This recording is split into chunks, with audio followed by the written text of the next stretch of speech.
Hello and welcome to my latest live broadcast. Today is Wednesday, the 11th of December, 2019. My name is Carey Holzman. Welcome in, welcome in. Glad to see a bunch of people early in the chat room. I decided to get a little earlier start today and make sure that we get a little extra 10 minutes in there to give people time to jump in and join us. How about that new intro? My sister has created these new intros, and apart from the video that she did, which is excellent, I feel like I just need her to go work full time making me new intros. I get bored of the same one over and over again. So that's really cool. I hope you guys like it. Welcome in, Stephen. Excuse me, Stephen Bernstein joins us. Hello, Stephen. Patrick Rousseau, Mats Olaf Rickertson, Alish DePej, John Craig and Eric McRae, OG Gaming and Darren Gilholm, Joseph Neal, Francois Gibault, David Williams, Gary Tess, Mark Baggett, Eddie Casanova. Welcome in to my friends in blue, including Terry McGill, Troll McTrollington, John Peck, and Robert Jones. I'm sure we'll have more joining us very soon. Mike McRae says, greetings from Aberdeen, Scotland. Right on. Hello, Mike. Elijah Mickelson says, your videos are amazing. Made me start building computer towers again. Right on. Alan Maybrier's contributed $2. Thank you, Alan. Carl Wilson said, your intro was loud. Oh, yeah, I forgot. I got to bring the volume down on that. Shame on me. Thanks for bringing that to my attention. OBS has volume levels, and when I added that intro, the default is max volume. My apologies. I will fix that by next time. Peter Brooks, Pete Unwin, and Ed Heusman say hello. He says, I really like the intro and I like her video. Thanks, man. Tina McLaughlin says hello. Rich Robbins is saying hello from Chandler. You know what? Let's run that intro again, and I'm going to adjust the volume, so protect your ears. It's going to be loud at first, okay? We got a 10-minute early start, so we can play around. Hold on. Let's roll it again. It'll be loud.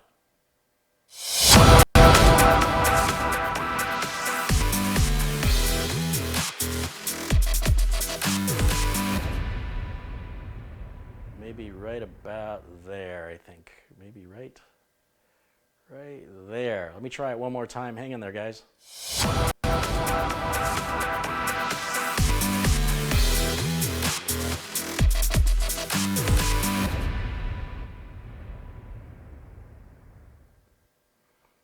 Okay, we'll do it one more time. You're gonna get sick of it.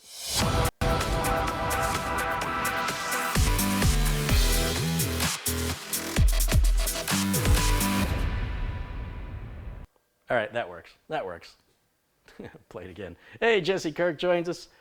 I had a nice contribution from Stephen Bernstein the other day. Thank you so much, Stephen. I was able to order the third camera, and I've been trying, because it's such an expensive camera, I've been trying to find a place where I'm not getting charged sales tax.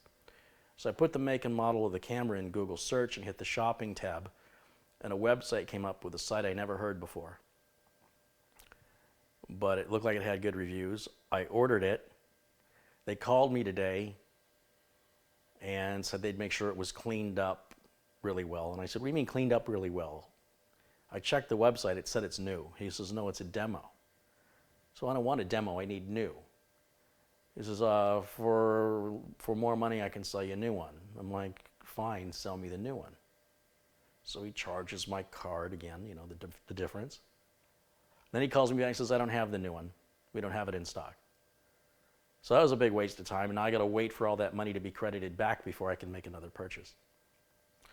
I also, again, using the Google Shopping tab, was looking for a 9900 KS processor.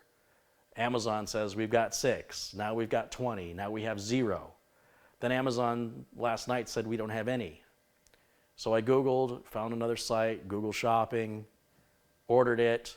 They charged my card. They emailed me the next day. We don't have it in stock. We're not charging your card, but they held the amount on my card for 3 days where I couldn't use the money to then make the next purchase.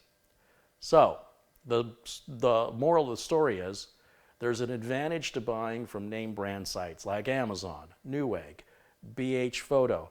These places have good customer service. They don't seem to have all the confusion and chaos these smaller mom and pop operations have, whether their website, isn't programmed correctly, but they got it figured out to show up on the shopping tab on Google, is baffling to me. So the new camera I ordered is now been canceled, and I'm going to have to wait. And the closer we get to Christmas, the more I don't want to order it because of the careless way packages are being handled. So I might wait till after the holidays. I'm so irritated, but you're trying to save a few bucks. You got to be careful. I mean, look, if you're not in a hurry and you want to experiment, I did some little bit of research to verify that these weren't somebody who's just going to steal my money. I'm protected with PayPal, all of that. I'm just irritated. I'm irritated at the chaos and the lack of understanding or communication between the company, the web developer who does their site, the salesman who sells the product, and in the actual inventory they have for both of these companies. As if I didn't learn my lesson, I ordered another 9900 KS from another website I never heard of that came up as a Google authorized seller, which is everything is protected through Google. Now, the last time I used Google to do this, I ordered a TV and the TV arrived completely shattered. And Google refunded my money and gave me a free $20 gift card that I used to buy a flash drive for the inconvenience. But it sucked because I had this big TV sitting in my house in the way for about a week before UPS picked it back up. And of course, I wasn't going to, that was from a company called buydig.com, and apparently they don't know how to pack TVs. You can't just put a TV in a box and ship it. It has to be on a pallet. These big flat screen TVs, they're very easily damaged. And Buydig is always selling flat screen TVs all the time, and I don't know how any of them are arriving in one piece, and I'm just profoundly irritated. Maybe there was a new guy, and maybe only my TV was shipped via FedEx like any other package. You cannot do that with a 65-inch flat screen TV. That was last year. Anyway, I won't order from Buydig anymore. I'm done with them. So I ordered the 9900 KS and a new Micro ATX Z390 motherboard to go in the Xenos build. I heard from John Xenos, and he's got the new part I need fabricated, and he's going to be sending it to me very soon. And so the 9900 KS with a liquid cooler will go into the Xenos G3. That'll probably happen after the first of the year. I'm guessing whenever John will get around to mailing me the part. So that is I think around the 4th year of this project. And this will be the 4th set of parts I've ordered for it.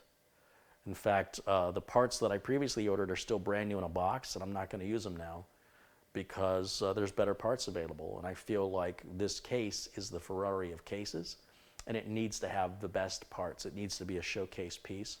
And I'll do another build, I'll do like a Micro ATX build with the parts I've got, and we'll sell it. A gentleman called me today, wants his computer repaired. He's got a computer that he built himself a few years ago. It's a Z170 chipset. I think it's an i7 6700K. And he was having some heating problems with it, changed the cooler out, and it worked well. And then one day he went to turn it on, and it says your overclocking failed, which he never overclocked it. So somehow the BIOS got corrupted. He reset the BIOS back to defaults. System powers up, but it won't post. Nothing happens on the screen. He swapped out the RAM and made sure everything was seated well. Video card is seated well. He's got an Oculus that he uses on it, VR headset. And he's frustrated and asked if I would look at it. So he's going to send that to me, and we'll have that repair as soon as it arrives, which may be about a week or 2 weeks. Hopefully before Christmas. We're 2 weeks away from Christmas Day, so trying to grab as much content as I can. I think it'll be a good video. He's already done all the basics, and so he's shipping that from another state up north. Well, everything's up north from Arizona. And when I receive it, we've got that coming up. So the Xenos build after the first of the year, the repair hopefully before Christmas. Today I need to finish up Mike Smith's build. I still haven't unboxed the previous camera that I've got, and I'll make a separate video to unbox that and show you guys what's in it and why I like it so much. A lot of you want to know what I use to make my videos, and I'll explain what I've been through and what got me here. what led me to this point, and what are the benefits and the features, and why am I spending so much money on these cameras. And I'll answer all of that in the review video, more of an overview video really of the Canon XF400 and why I like this camera so much.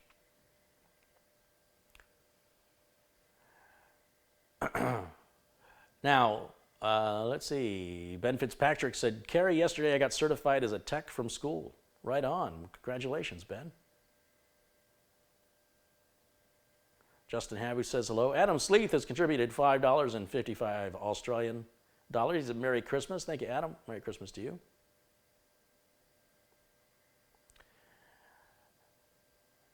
Let's see here. Jim Ennis has contributed $5, and Stephen Anderson has contributed $20. Thank you, Stephen and Jim. I appreciate that very much. I think there was another one I missed a little earlier.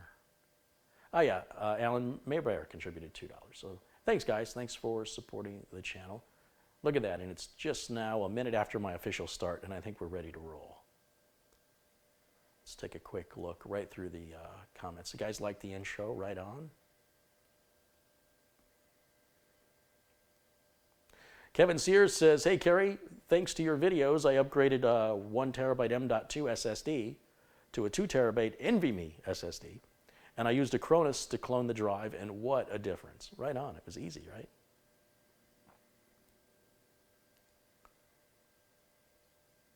Philip Musto says hello. Patrick Rousseau. Paul says, so you ordered another CPU. Yeah, so we'll see if this CPU arrives, right? We'll see. The CPU is protected by Google, so I know Google will refund my money. All it's going to do is postpone receiving it. The bottom line is I don't need the third camera right away, and I don't need the CPU right away, because the CPU will be used in the Xenos build. And for that matter, the third camera will be used in the Xenos build too.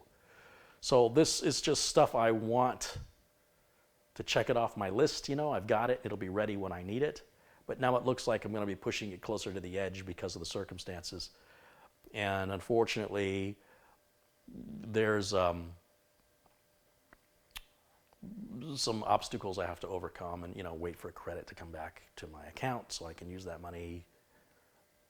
And again, as we get closer to Christmas, it seems like people are more prone to mistakes. Everybody from the retailers selling the stuff, the websites listing the stuff, and the shippers shipping the stuff. It's just filled with mistakes. I received a box the other day completely smashed in. That was from Newegg. Leaning less and less on Newegg, more and more on Amazon now. Newegg took away the free shipping. Newegg has to charge sales tax, and now, because of that, Amazon is faster and cheaper. And of course, B&H Photo took a little longer to ship, but it was free shipping, and they didn't charge sales tax. But now they do. As of December 5th, the government's requiring it. So I'm back to square one, because sales tax on a $2,500 camera is about $250. So try and find a smaller retailer where I can order it at that price point and not have to pay that sales tax if I can avoid it. So it'll be postponed. Joni Nymanen says, did 3 PC builds after Black Friday, and not all went well, but every problem was tackled one way or another. Thanks for your teachings, Master Carey. Hey, listen, when things go well, it's boring. I love it when things don't go right. That's when you learn something, And Richard Angeline contributed $5. He says, I'm fixing laptops with your help. That's great. John Yasuda contributed $20. He says, here's the daily donation for Coke, chicken wings, and hot pretzels. Thanks. So that, John, I was thinking of you last night. I treated myself over to, there's a Chicago deep dish pizza place, and it's very filling. It's, thick, heavy pizza. And every 3-4 times out of the year, I'll eat there. I was in the mood yesterday, and it was delicious. And I told my wife, I'm like, I got this viewer, his name's John Yasuda, who's basically buying today's dinner. So I was thinking of you yesterday. And the pizza was delicious. I still have half of it in the fridge. I'd share it with you. You want to see it? You want to see it? It's a food channel. Like this is a medium-sized pizza, and 2 people ate it. Lou Malnati's. 2 people ate this, and there's still half of it left. That's how filling this is. Takes 45 minutes from the time you order it to get it. It doesn't really look all appealing when it's cold, but when the cheese is all melty and it's a butter crust. Am I getting fatter? I'm getting fatter. Am I getting happier? I'm getting happier. Fat and happy. Thank you, John Yasuda. I'd offer you some if you were here.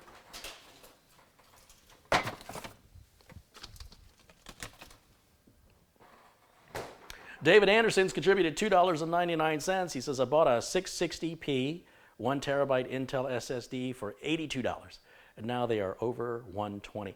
So the Intel 660ps, I've seen them for, the cheapest I've seen them is about $86, but they will frequently go on sale. So if they're $120 today, within a few days, at some site, typically they're right around $100, and then they'll go on sale anywhere from, like I said, $86 to $98 when they're on sale.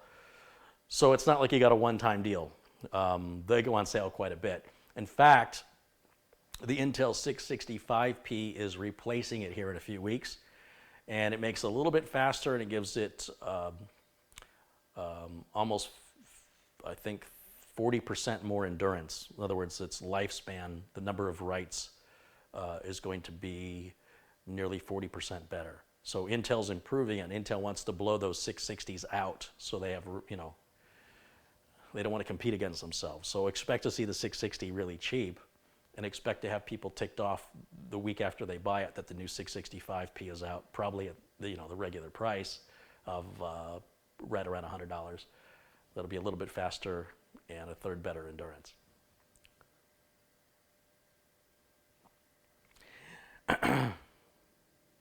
Glenn Davies said I was cruel because he's lactose intolerant. That is cruel, because Malnati's is a family-owned restaurant. They're all in Illinois. This is the only one they opened outside of Illinois. Well, now they've since opened 2 more in the Phoenix area. And still family-run, and they buy their cheese from a Wisconsin dairy farm, the same farm they've been buying it from for 40 or 50 years. And I know that cheese. When I eat it, I know it. I'm like, yep, that's Malnati's. It's got a distinction to it. I'm still not helping you, am I, if you're lactose intolerant? You know what? I can have a certain amount of dairy after which my stomach gets upset, and I don't care. I suffer. But that's why I only eat there like 3 or 4 times a year. Now you know the secret. Anmar Kamad says, thanks for telling us about Acronis. I got my version in after your videos and cloned a drive on a desktop system already. It's easier now, and the customers are happy with the amount of time it takes. Right on. Right on. Patrick says, there's always something better and faster coming out. This is true. This is true, except that when it's coming out next week or in 2 weeks, it's different than it's coming out at some point. When it's near, it's something to consider before making a purchase. And it also explains why there might be really good sales on the current product, because another product's replacing it. So food for thought, make the right decision for you. I'm not saying one's better than the other. The new one won't be on sale,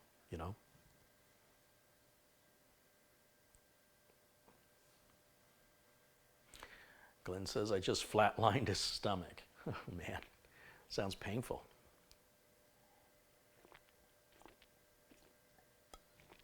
John Paul Bacon says, hello. Hey, John. Chris James wants to know if I'm live. No, completely dead. This is Zombie Carey, and welcome to Zombie YouTube, where we're all going to starve because there are no brains. I'm just going to amuse myself.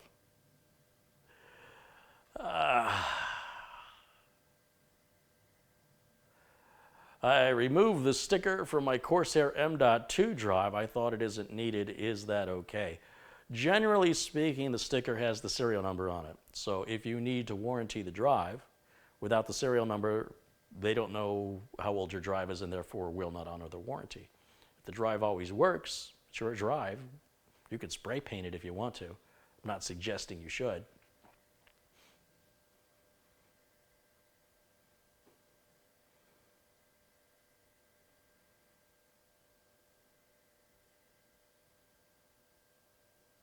Film before a live studio audience.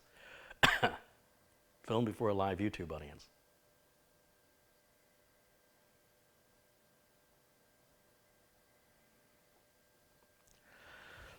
Man, I'm ready for this cough to go away.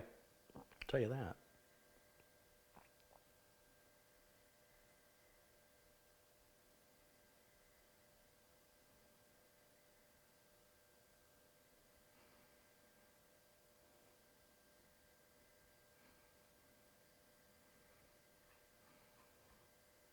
That you can't see the toppings on that pizza. It's pepperoni and mushroom, and the tomato sauce. I'm getting back to food. The tomato sauce on pizzas, I'm sensitive about it because if they're too sweet, I like a Detroit-style pizza sauce, which means it's got a little tanginess to it. It's not spicy, it's not hot, but it's not sugary and sweet. And Malnati's tastes like it's got, I don't know, it's almost like it's got a wine. Or maybe it's got some kind of a vinegar in it that just kind of mellows it out. I can't describe it. I think I'm drooling. It's really good though. So they have their own cheese made from a farm in Wisconsin. They make their own sauce. It's perfect. The butter crust. Did I say thank you to John Yasuda? Thanks for making me fat, John.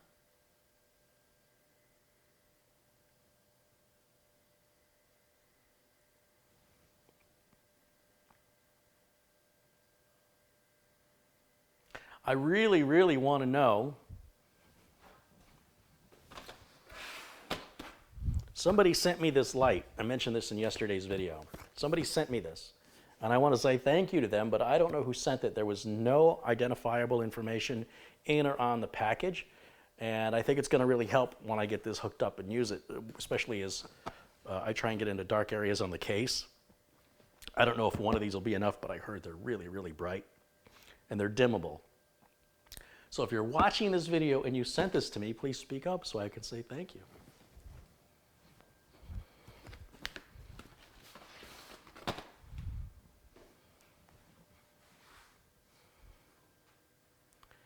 John Craig's contributed £5. He goes, man, you got to take the link to this. Savior Osman has contributed $5. He says, hey, Carey, I used to watch a lot of your PC builds, and I still do, but not as much. But because of you, I built my first PC, and it was super easy. Thanks. Right on. Well, thank you. I'm not sure how to say your name. Savior? And JK190's contributed $5 and said, I just discovered your channel. Very cool. Thanks, guys. Thank you very much.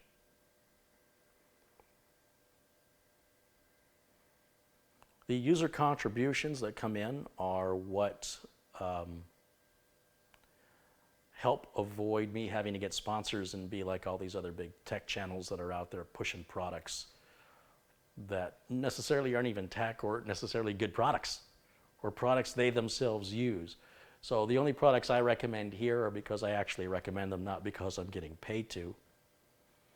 And your contributions help keep it that way. Eventually, I think I will have to go to sponsorship, but I will be hitting up the companies of products I use, like Scythe and Acronis and places like that, and see if they're interested. But I'm putting that off as long as possible. So these videos become available because those people contribute. The vast majority of viewers do not. So at the very least, I just hope the vast majority of viewers are thanking those who contribute, because you guys are paying the way for the other 90%.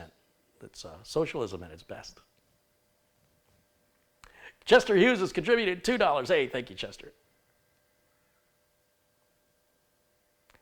Savior Osmond says, you did my name correctly. Man, look at me. Did Mike Smith watch yesterday's stream? I haven't heard from Mike, so I have to assume no. That's okay.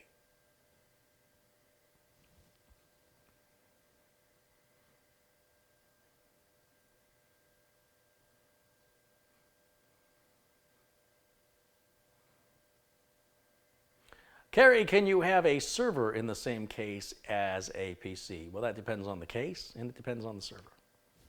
Maybe. Robert for you says, hello from Sweden. Your sister did a great job with upgrading that Asus laptop. I agree, yeah. You know, she didn't know what was going to happen. She said, should I film this? I said, yeah, heck yeah, that's real, that's authentic. You know, people can tell your nervousness and you're anxious and you don't know what you're getting yourself into. That comes across on video. You can't fake that. I mean, you'd have to be a really good actor or actress to fake that. And I said, if it all turns out well, and it probably will, you're going to end up with a really good video.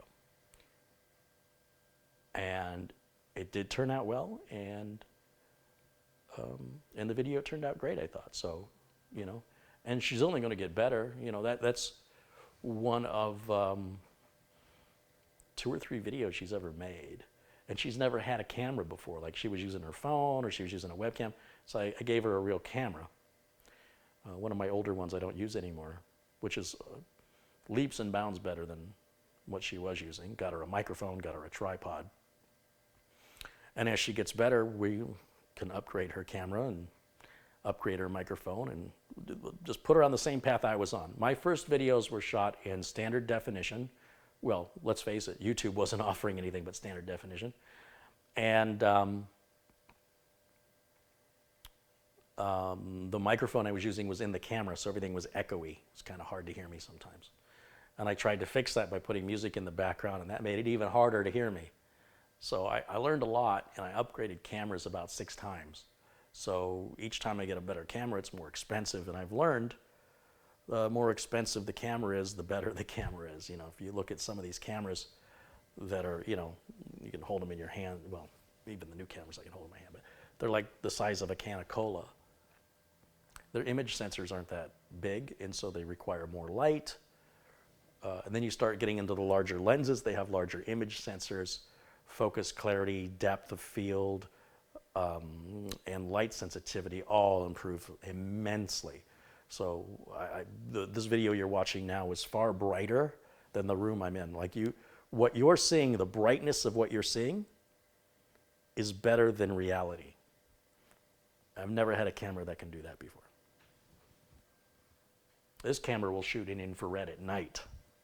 Don't know why I'd need that, but maybe we'll start doing infrared build videos. Nerd. Terrell Harkness contributed $20. Says, hey, Carey, here's to the channel and Merry Christmas. Hey, thank you. Terrell or Terrell? Bohemian to 16 contributed €199. And NMTW6 contributed $1. Thanks, guys. Again, thank you for supporting the channel.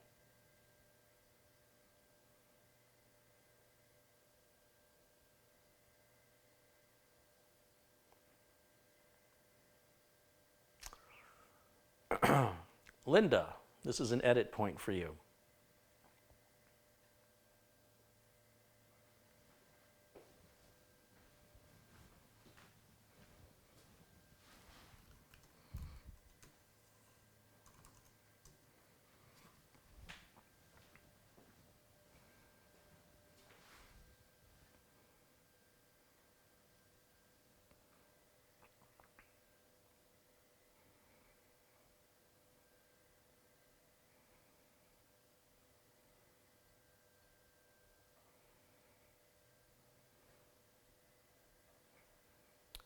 Windows 7 support is going to end on January 14th, 2020. And if you have Windows 7, Microsoft is already starting to annoy you about it. And after January 14th, you will get a full screen notification every single day that will pop up constantly and annoy you that you are not using a supported operating system and you're not going to get Windows Defender updates. You're not getting any Windows support updates, and you're basically walking down a really dark alley in a bad side of town naked. Something bad's going to happen to you sooner or later. So there's an article on bleepingcomputer.com, bleepingcomputer.com. I'll be sure to add the links. Written by Lawrence Abrams. I'm just going to read it to you. Windows 7 is going to show full screen Windows 10 upgrade alerts. When Windows 7 reaches end of support, the operating system will display a full screen warning that states Windows is more vulnerable to viruses and that you should upgrade to Windows 10. On January 14th, 2020, Windows 7 will officially reach end of support, and unless you have purchased an extended security update, you will no longer receive any security updates or Microsoft Security Essentials definitions or software updates or tech support for the operating system. The only people who can buy extended security updates are corporations. They are not available to end users. In order to warn Windows 7 users about the upcoming end of support, some Windows 7 updates will install a program, it's called EOSnotify.exe, that will routinely run via scheduled tasks. Yesterday, Tuesday, was the second Tuesday of the month when Microsoft issues updates, so a lot of you should have received updates last night automatically. Windows 7 and Windows 10 users and Windows 8 users alike. And in knowledge base, KB 4530734 update, it's the monthly rollup, Microsoft pushed out a new version of the EOSnotify.exe program that will now display an alert that explains why users should upgrade to Windows 10. This alert will be full screen, and it will be shown over all open windows, as well as the desktop and start menu. This is serious stuff. We're not playing around. This isn't just, this is marketing, but it's more important than that. Now, starting on January 15th, 2020, all Windows 7 Service Pack 1 Starter, Home Basic, Home Premium, Pro, and beyond, well, I guess there's no Service Pack 2, is there?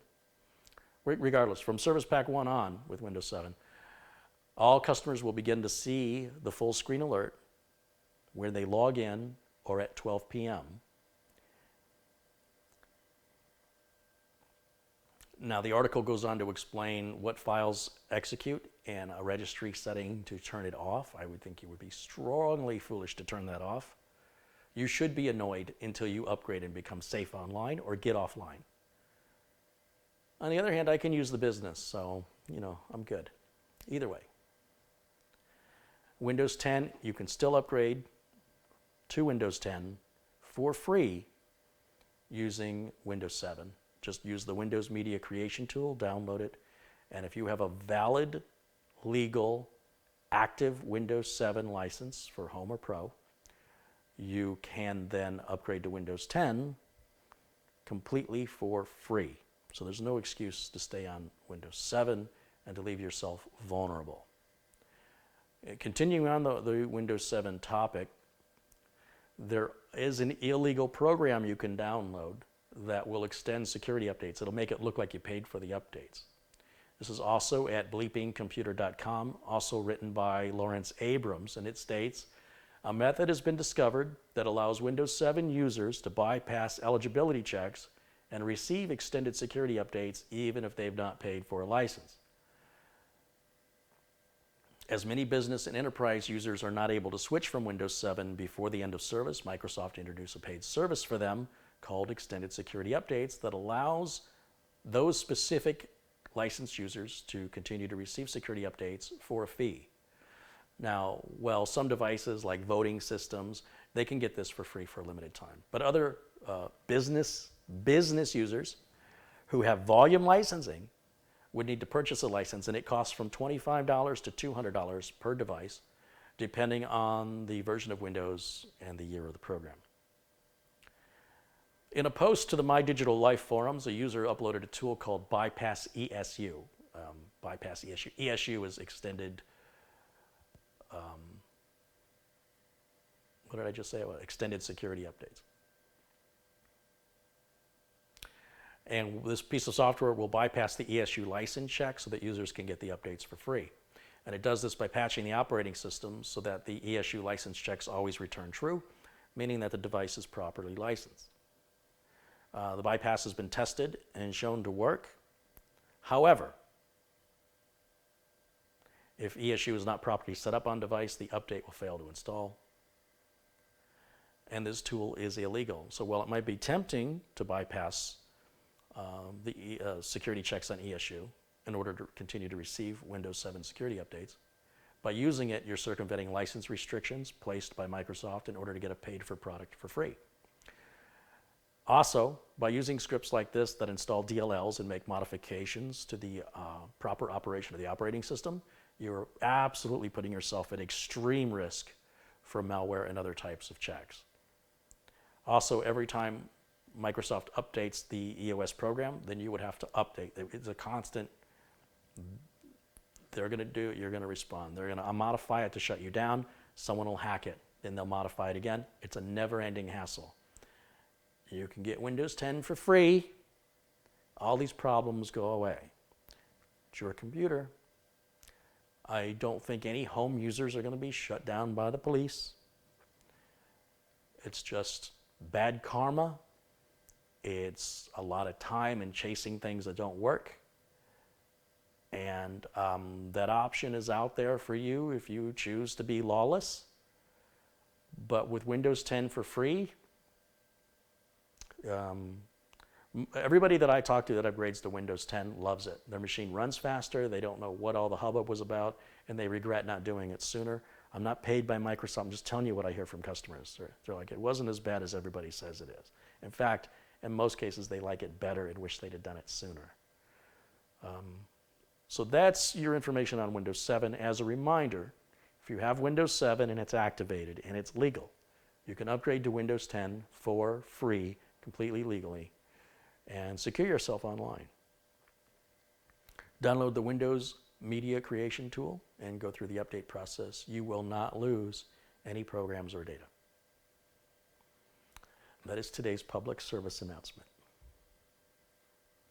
If you're a user of Office 2010, you've got till October, then support ends on that. But we'll talk more about that in September. We got some time. But that'll be the next big one because there's a lot of Office 2010 users still out there. And you're okay, but start making some plans to upgrade your version of Office or replace it with LibreOffice or OpenOffice or Google's online Office product. You're going to have to replace it. Viruses and malware spread like wildfire using Office.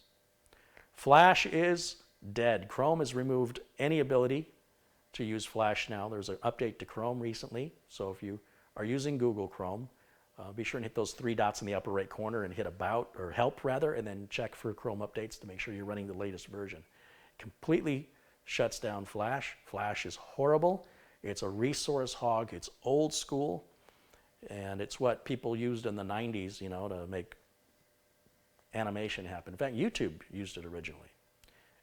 There's still about, I don't know, a number of sites that still use it foolishly, but that doesn't mean you have to.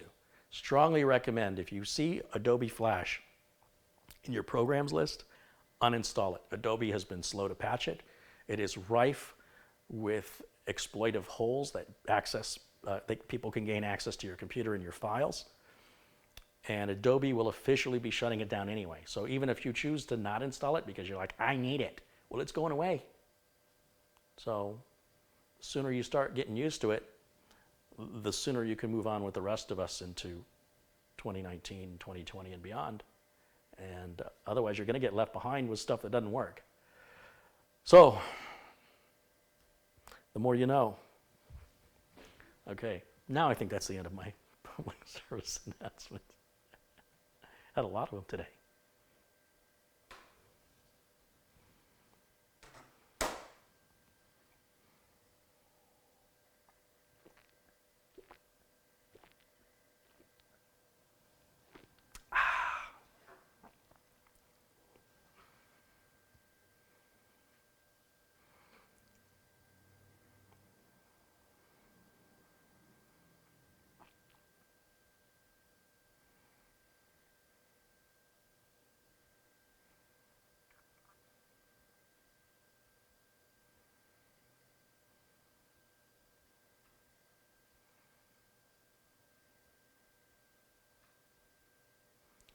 I was looking at, a lot of talk about the AMD 3900X. And I was looking at what it would cost to build one of those. And it's a $600 processor and about $180 on the low-end X570 board. And all the X570 boards have fans on the chipsets. I haven't seen a fan on a chipset in 10 years. I don't know why AMD is band-aiding bad technology with chips that run so hot that they have to run a fan to cool them. And I guess if you're only going to own the computer for a year or two and get rid of it, it probably won't be a problem. But a lot of users, they own computers for 8 years or longer. Some of you in the chat may have computers that old. And chances are, if you have a fan on your motherboard, it won't last that long. And when it dies, that chipset will overheat and your board will be shot. And to spend that kind of money on something that's basically temporary is a reason why I'm shying away from X570 and AMD at this time. I don't think it's going to age very well. I also like the choice of chipsets that I get with Intel, right? I got the 310, 370, 390, the H and the B, and the Z. I have all these different variants. With AMD, nobody talks about the chipset. Everybody looks the other way as AMD has issues with their cores reaching clock speeds, as their inability to cool has to require fans that Intel chipsets don't require. And I think there's this strong desire to want to root for the underdog and to be different. And things that AMD does, they get away with it. People look the other way. They go, well, it's okay. But if Intel does it, those same people go, look how horrible Intel is. So I want to make everybody aware that people are not being unbiased on this AMD versus Intel thing. And I'll build whatever a customer wants me to build. But I think if you plan on having a rig for 6+ years, you don't want a fan on the chipset. And the reason I mention it is because you won't be able to find a fan for it. They don't sell them. You cannot replace that fan. It's proprietary, manufactured by the motherboard manufacturer for that specific model of motherboard. They don't even use the same fan on different boards necessarily. So when the fan goes, it may even be too late to replace it because you won't have any notification that it happened. You might smell something burning or your system will start crashing. I think that's a lot of money to spend for experimental technology that's band-aided because it doesn't work properly. If it requires a fan to cool it on the chipset and the competitor doesn't require it, I think there's a problem in the design. I also think that you don't get a choice of chipset for a reason. If you only had one chipset on Intel, we'd have kind of a fair argument here, but AMD, nobody talks about the chipset. All they talk about is the chip. But the chip is very dependent on the chipset. So, well, you do see a lot of Intel builds. It's strictly logical. We have a proven technology in 10 generations. Ryzen is still new, and I want to see Ryzen do well. But Ryzen's got some growing pains ahead of it. We're on basically the second 2.5. Right? There's Zen Plus, which is just a little thing. So we're not really on the 3rd generation. We're really on the 2nd, or 2.5. But regardless of that little nerdy semantic, it's not as mature as Intel. And it needs to mature. And people need to, in my opinion, stop being so blindly loyal to something that's not Intel or something that's not Microsoft. Do what you want, but to feed this nonsense to other people is very biased. The computer I'm streaming on right now, this is a Ryzen 2700X, and it's caused me nothing but grief, and I've talked about it. If you're new to the channel, obviously you don't know about it, but it's finally settled down. It's finally, after about a year, it's matured, drivers have fixed, and BIOS updates have addressed the problems I was having, and it works great now. Threadripper, $4,000 computer, nothing but problems, and I still can't find a cooling solution that's not loud as heck. The Threadripper cooling solutions are few and far between, and they all suck as far as volume is concerned. They're all very, very loud. So, I'm really not happy where AMD is right now, and it's hard for me to recommend them. But ultimately, my job is to do what the customer wants. And so if you want to see an AMD build, contact me and have me build one for you. I'll certainly be happy to build it for you. Those are my concerns. They are legitimate concerns. And if you're blindly loyal to AMD, you probably won't be happy here because you're not going to hear what you want to hear. I'm here to talk about the truth. I'm not here to caress your sensitive brand loyalty because you choose to be brainwashed by one marketing company and not the other one. Both companies are good. Intel is good. AMD is good. Both companies have problems. Intel has problems. AMD has problems. Both companies have security issues with the chip. AMD and Intel both have security issues. So it's not like one is a clear winner. And what you're going to see happening now, we've sort of hit a point in the frequency wars where you're going to, starting next year and beyond, you're going to get core overload. You're going to, they've reached a point now where they're like, we can't go any faster than 5 gigahertz reliably, so we're going to give you 24 cores. We're going to give you 32 cores. We're going to give you 48 cores. Watch. You just watch. Frequencies are going to stay flat, and core count is going to go up to try and convince you to spend more money for something you're not using. Most people use maybe 4 cores, maybe. So until software developers start writing their software to take advantage of these added cores, they're mostly only used by content creators, not by gamers, unless you're creating the game, not by home users. They're just paying for something. It's like getting a Hellcat Dodge Demon, and you only take the kids to school back and forth in it. You've got 800 horsepower and you aren't using it, but you're paying for it. It doesn't make sense to me. Some people, they just want to brag. Some people, it's important to flex their muscles even though they never use them. So actually, I guess that doesn't make sense, because how would you have muscles if you didn't use them? Gonna have to rethink that analogy. But we're not brand loyal to anybody here. We're just choosing the best, most reliable product for the money. And ultimately, not even doing that. Ultimately, talking to customers, finding out what their budget is, what their needs are, and making recommendations. And then whatever the customer decides is what we build. So if you don't like what you see built, call me, order a computer. If you don't want to do that, enjoy the content. I think I need another Coke. This one's getting a little, my ice is all melted.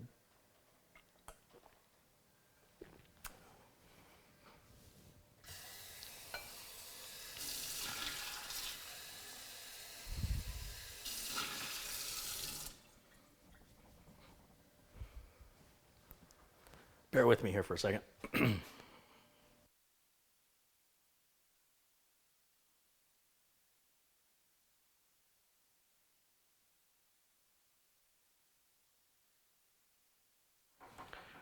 All right.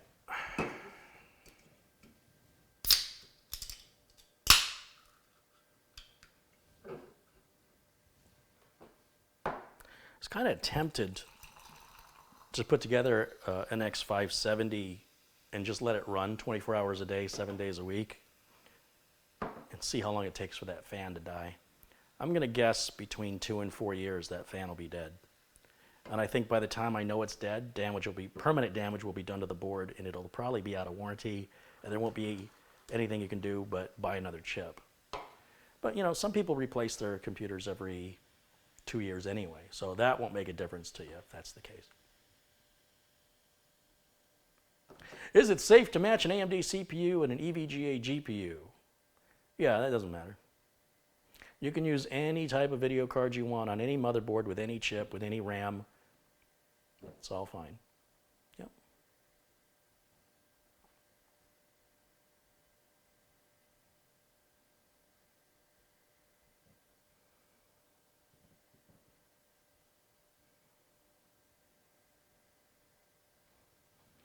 Robert says, I'm impressed more and more with the latest versions of AMD processors. Yeah, but look at the chipset. Stop looking at the processor and look at the chipset. I don't know why there is this tunnel vision, because the processor without the chipset is no good. Take the processor, put it in your hand, and tell me what it'll do. It won't do anything. Put it in the motherboard, and it'll be limited by its chipset, and you only have one choice of chipset. Why is everybody choosing to ignore this? Why does Intel offer 5 or 6 different chipsets that are compatible with each CPU they sell, barring the X99, X299, and yet they're willing to just ignore the chipset and focus strictly on it? It's like looking at the tires of a car and going, those are really good tires, and you won't stand back and look at the car. Who cares how good the tires are if the car's a piece of junk? And I'm not suggesting the chipset's a piece of junk. What I'm suggesting is there's a lack of options. As a consumer, you don't have the choice, like with Intel chipsets, how many USB ports you get or how many PCIe lanes you get. You don't have that choice with AMD. It's just one size fits all. It's very Apple-like. And in fact, some of the loyalty and culture, dare I say, the cultism of AMD is very similar to Apple, where they can do no wrong and they're just blind to all the flaws. So I encourage all of you to take a look at that chipset and study it. Stop looking at the CPU, because all you're doing is staring at tires. Look at the car.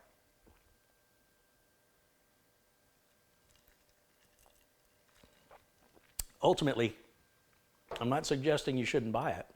That's not what I'm suggesting. I'm suggesting you stop being so blind to all the marketing and well, ultimately it's marketing and sheepish behavior where people just parrot each other. They don't come up with their own original thoughts, and nor do they do their own testing. They watch somebody do testing on a YouTube video or Reddit or Tom's Hardware, and they accept it as truth. They didn't do it themselves. If you're really that passionate about it, do the testing. And then if you're happy with the results, report back. Ultimately, it's important that you're happy with your rig. And you can very much be happy with an AMD. I'm not suggesting you wouldn't be.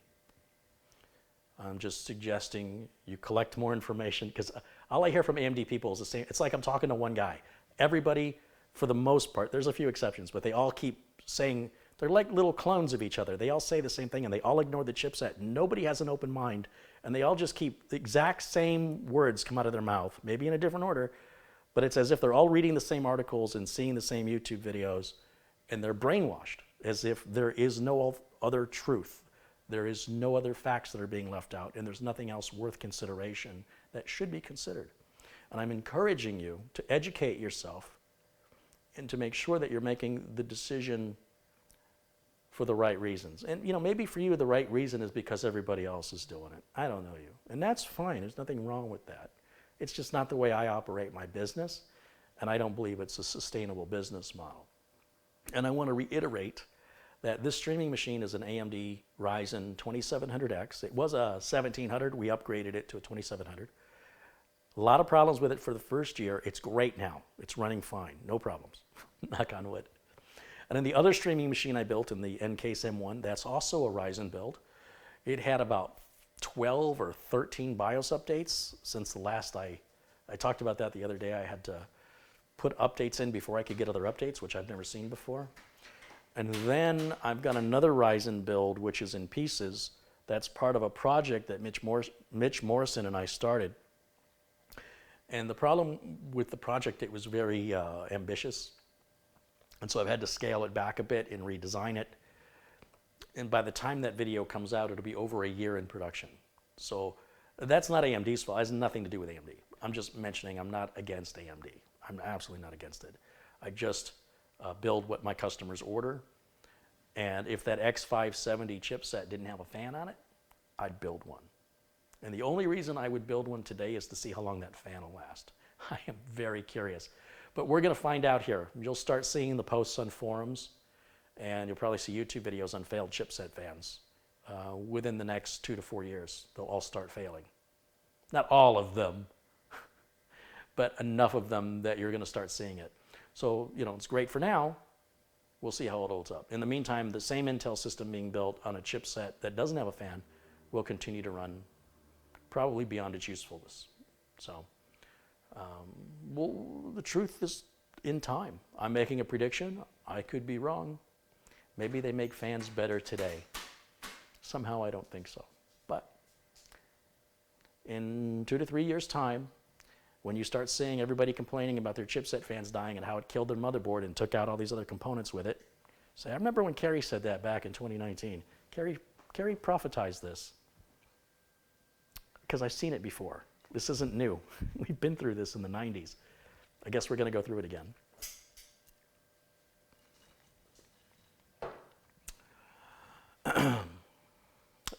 The 2700X I'm running is in a X470 chipset. And I was never able to get the performance out of NVMe. It was a problem. So I ended up pulling the NVMe drive and putting a SATA M.2 in it. And that gets full performance. And I made a whole video series on all the diagnostics and couldn't figure it out. Now, it's quite possible that since the driver updates and BIOS updates, maybe if I put an NVMe drive back in here, maybe I'll see the numbers I'm supposed to see. I don't know, but I can't be bothered because honestly, as a streaming rig, I really don't need that much performance. I also use it as my main editing rig, but now my sister's doing editing, and I'm really not doing much editing. And the editing I am doing, the machine's doing it fine. I am curious. I'd like to know if the NVMe problem still exists or if it's been addressed in a BIOS update. And again, never a problem I've ever had on an Intel system. But Intel's 10 years old on this platform. This platform is fairly new. So there's going to be some growing pains, and that's fully understandable. However, I don't necessarily want to be the one to deal with it. I'll let you guys deal with that stuff. And then when it gets all fixed and matured, then I'll jump in. That's kind of my feeling. On the other hand, it does make for good video content. So, always an ongoing discussion. People want to demonize me. I want to reiterate, I am not against AMD. I have no problem with them. So, if you want to order an AMD system from me, do it. Otherwise, like I said, you can enjoy the content from other buyers who are ordering from me. And what I build is what they order. I appreciate your understanding on that.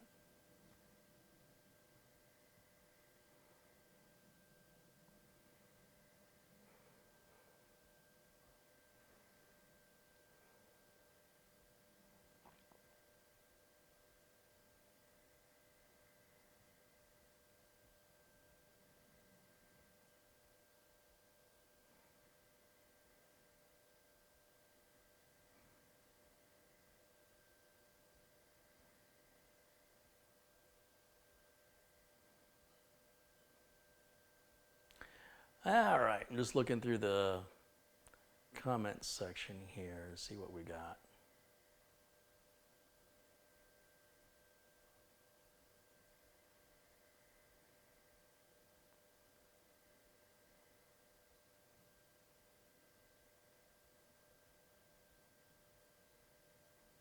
Craig Lilly says you can use the latest AMD CPU on the previous chipset. That doesn't seem like a good idea though, does it? Because without the latest chipset, what's the point of getting the latest chip? How can you take advantage of all the bells, whistles, and features? You'll be limited by the chipset. I'm not quite sure that makes any sense, but I'd have to do a little more research to understand what I'd be sacrificing to do that. And as long as Intel's meeting my needs, me personally, I don't have any reason to try anything else. But that being said, the streaming machine is AMD. And the other streaming machine is AMD. So it's a little frustrating to listen to somebody who's done nothing complain to somebody who's actually doing something. I just don't know. It's a weird world we live in. But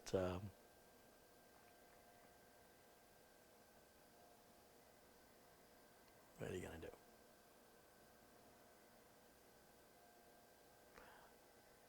Joel Titmus says, Carey, thanks for the birthday. Is it your birthday, Joel? Happy birthday, man.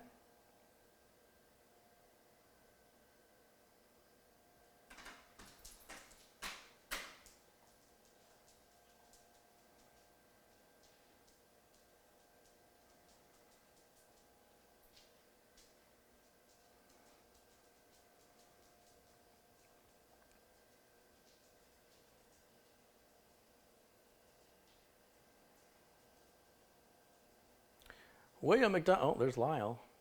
William McDonald wants to know who can speak with for parts on a computer build. Catherine Anna Hauserman is in blue here in the chat room, and she enjoys consulting with people to help them decide what parts are best for them. AMD or Intel, doesn't matter, whatever you want, whatever your budget and needs are, she'll help you out. And she does it all in exchange for a thank you. So reach out to Catherine, and please be nice.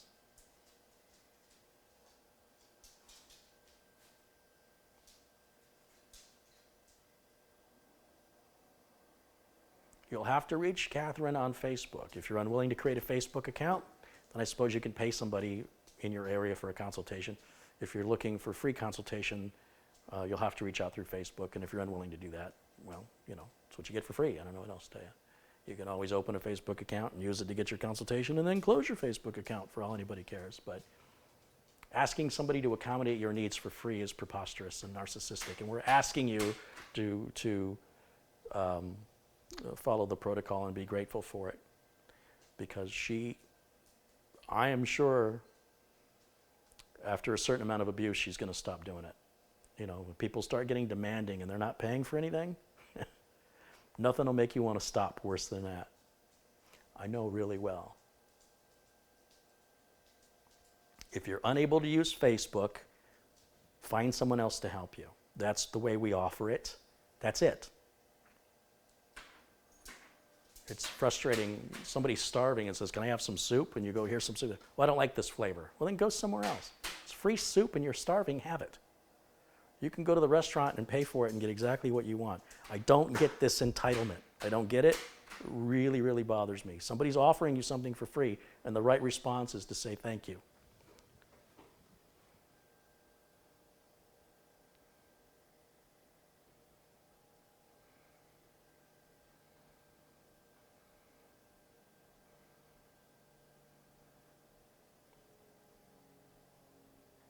Joel says his birthday was on the 7th of December. Okay, well, happy belated birthday live on video. How about that, Joel? Right on.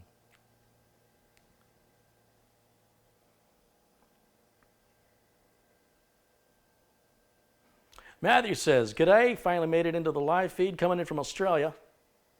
Right on. Well, welcome in, Matthew. It's good to have you here.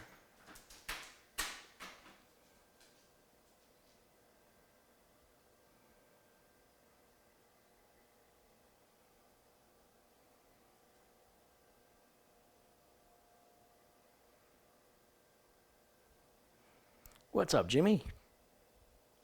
What's going on, boy? You should see the look I'm getting. You want to say hello? What's up, buddy? What's up, my buddy? You're going to hand me some tools? You're going to hand me my screwdriver and my wrench? Oh, look at those claws. What are you, a bird? Are those talons? Holy smokes. You have feathers? Or you just eat some? I just ate some. Look at those ears. You got nothing on. Baby Yoda's got nothing on you. Look at that. We'll just get you a little cup of tea. You're a good boy. You're a good boy. Do you like AMD or do you like Intel? That's my boy. All right. All right.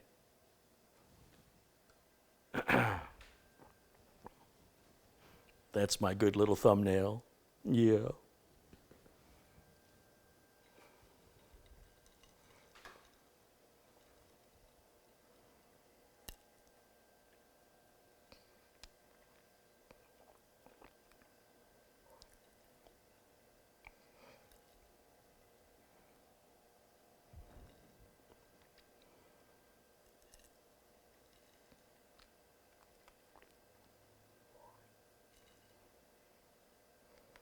Michael M says hello from New Zealand. So I got Australia and New Zealand in the house.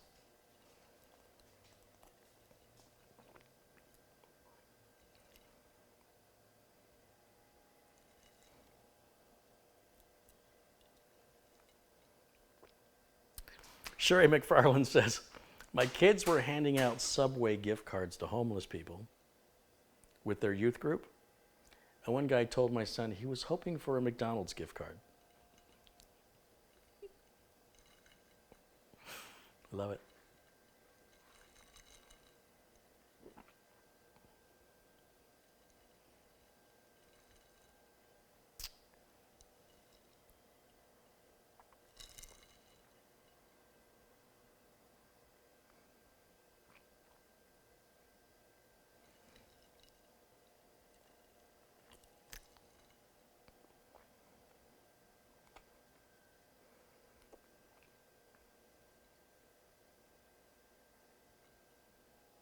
I'm sort of biding my time here before I continue on the build if you haven't.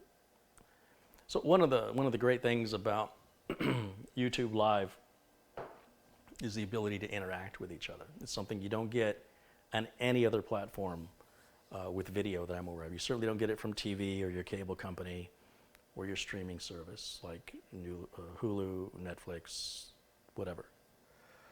And so there are some people who want to get right into the business and For those people, you can come back later when the video's done and you can fast forward through the parts you want.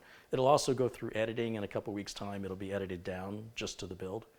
We try and accommodate everybody. So these are really more of a hangout. I hope you enjoy hanging out with me. I enjoy hanging out with you. And if you're not here to hang out, if you're just here for the business of it, those videos are already done. You should just watch those and we'll all be a lot happier. I mentioned, somebody called me out about how I talk about how busy I am, and yet I seem to take my time on the videos. So I consider myself to be a teacher, and I'm trying to instruct and share my real life experiences from actually doing something, not theorizing it, not reading it about it, but actually doing it, and then sharing that experience with you. And I want to take my time to establish these relationships and not treat them like a barcode. And so I do rush to get on camera. But once I'm on camera, my goal is to slow down. You have my time, as much time as we can permit or allow based on my schedule and lighting and other factors. And then once the camera goes off, everything goes quickly again. And that's because it's not involving other human beings. It's involving getting tasks done. And I hope the majority of you get that, because I don't think it's found very often in other virtual spaces. You'll go to a bar with a friend and have a drink, and it's pretty rare if somebody will say, well, let's hurry up and drink this as quick as possible and leave, right? So we're here for the company and the conversation, and that's why I'm here. So I hope you guys get that. I enjoy hanging out with you. I enjoy talking with you and sharing opinions back and forth, whether it's Intel or AMD or overclocking or liquid cooling or RGB. We all have our opinions. And I try to emphasize the business side of it. Like, if you want to do this for a living, I want you to consider that installing liquid coolers, overclocking, RGB is a very difficult way to make a living, because businesses where a lot of money is to be made in technical work aren't interested in any of that. There might be one or two out there somewhere, but you know what I'm saying. Overall, there's a lot of work to be had. Just today, I got a call. Somebody wanted to know if I could fix, they had a 2012 server. It got updated last night and it won't power on this morning. It's in an update loop where the update's failing and it's restarting. And now the customer's business is down. And unfortunately, I had to turn the work down. And I turned it down for a couple of reasons. One, I have several builds to do. Two, I don't do server work. The third reason, there's a reason I would take it.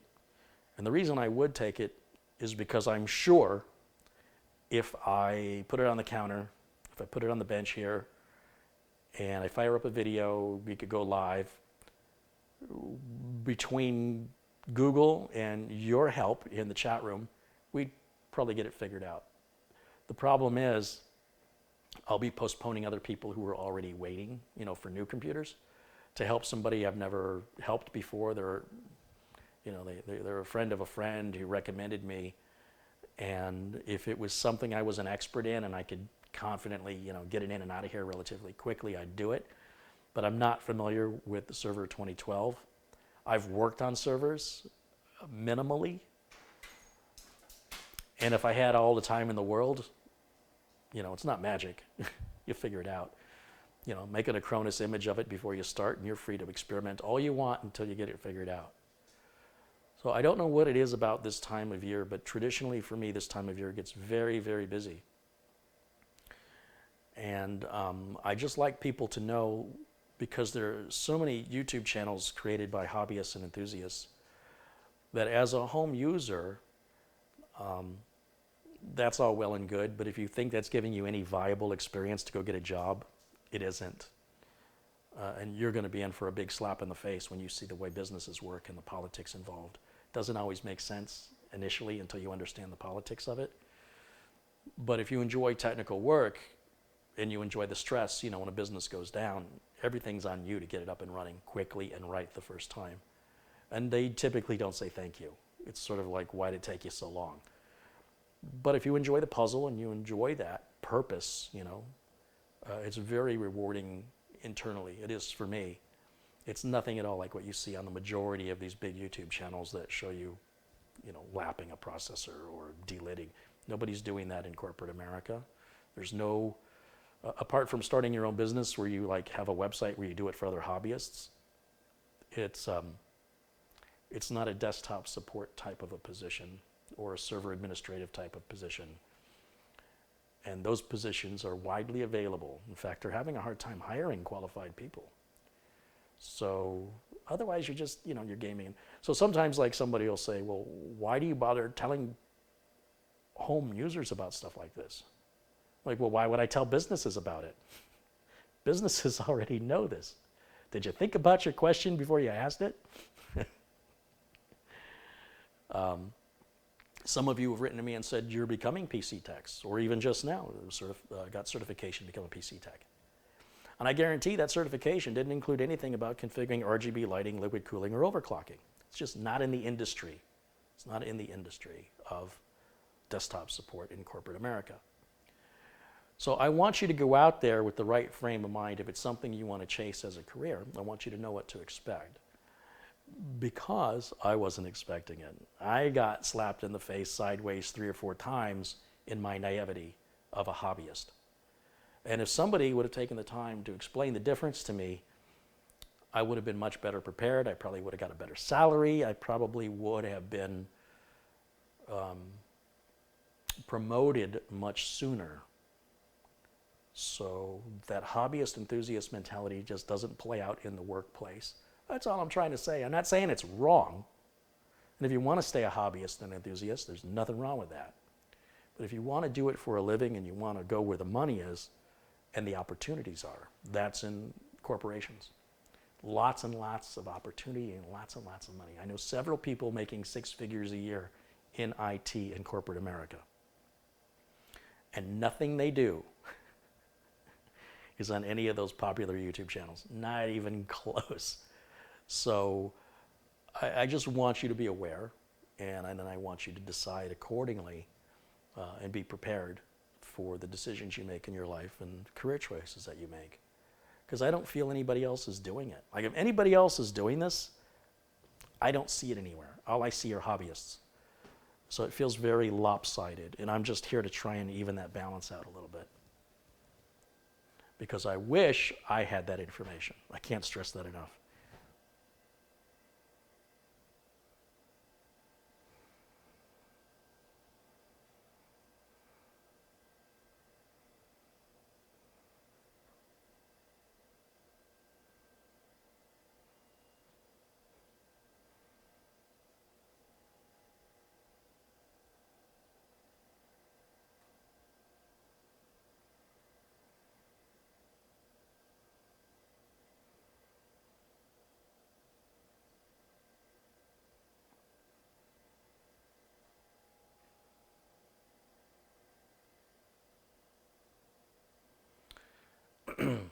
It's funny to me, the only people who complain in the chat room are the people who only take.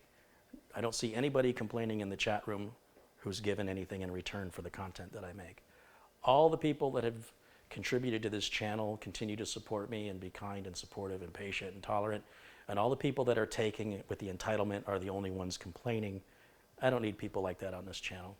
So you might see a few people banned as we continue on this live feed, because the entitlement that people think that I owe them something when they've given me nothing. It is frustrating to listen to somebody complain when they haven't paid for anything, as though having them here is a reward to me. It's very, I don't know what you call it. It's a strange world we live in.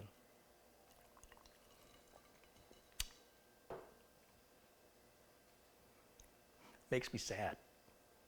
Lack of gratitude. Mark Wise contributed $2. He says, thank you and Merry Christmas. Thanks, Mark. And $3. He says, we don't always have to agree. Thanks for all you. I hope we don't always agree. I hope not. And that would be a very boring world. But we also don't have to get upset because somebody doesn't think like you do. Like 4 or 5 people or however many people can all think the same thing doesn't make them right. Facts are facts. And my business is not your business. So you don't have to take the customer support calls. You don't have to balance the income. You don't have to generate the work. And you're not held accountable when a business goes down to drop your dinner, get in your car, get in rush hour traffic to help a customer. You don't have to do any of that. And until you do, you can't tell me how to do my job. You know what I mean? Like that's so preposterous to consider what you do is anything like what I do. And therefore, I should think like you do. It is also preposterous to think that if I think differently than you, that should be offensive. It's not offensive. I have a business to run. I've been running it for 30 years. That might be worth listening to what I have to say. Maybe not. That's for you to decide. Again, a lot of people doing nothing, telling people who actually do something how to do it. There's a lot of that in this world today. And when you run your business, I won't tell you how to do it. I'll make you aware of things you may not be aware of so you can adjust and react accordingly, but I won't tell you how. I'll make suggestions. You can take them or leave them. At the end of the day, it doesn't pay my rent. Nothing changes in my life. If you agree with me or if you disagree with me, it doesn't have any real impact in reality on me, positive or negative, anything whatsoever. So ultimately, there's nothing in it for me other than to help. And if I offer you my hand and you swat it away, fine, I'll just keep walking. It really doesn't make a difference. And I hope you feel the same way. That way we don't have to, be barbaric about it.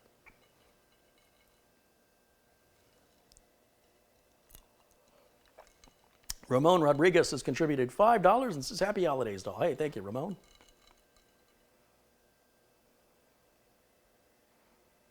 Kelly McLaughlin's contributed $2, says, I love the channel, Carey. Thanks for the inspiration. Right on, Kelly. Thank you. That's what I need. I need more positive in the chat,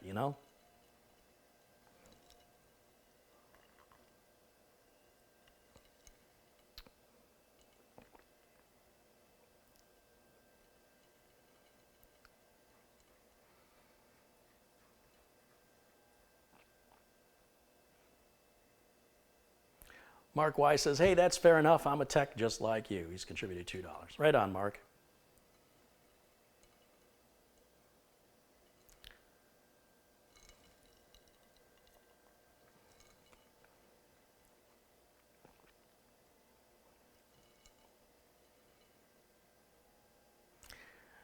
Sherry McFarland says, I can make some custom graphics. So Sherry McFarland made the, in fact, you should be a moderator, Sherry. Sherry made the little, right, it was you, wasn't it, Sherry? Me and the samurai on this thumbnail, Sherry did that. It was hilarious because she slapped it together really quick, and I thought it was hilarious. And then my sister saw it and she says, can I use it in the thumbnail? I'm like, I don't think Sherry will mind. But Sherry's the one to credit for that. And I just noticed she was in the chat. Right on, Sherry. Kelly McLaughlin says, I'd like to definitely give thanks for pronouncing my name correctly. Isn't that strange that I'm good at pronouncing names, usually? I don't know, I just kind of pronounce it the way it looks, so. I'm sure I screw up a lot of them, though.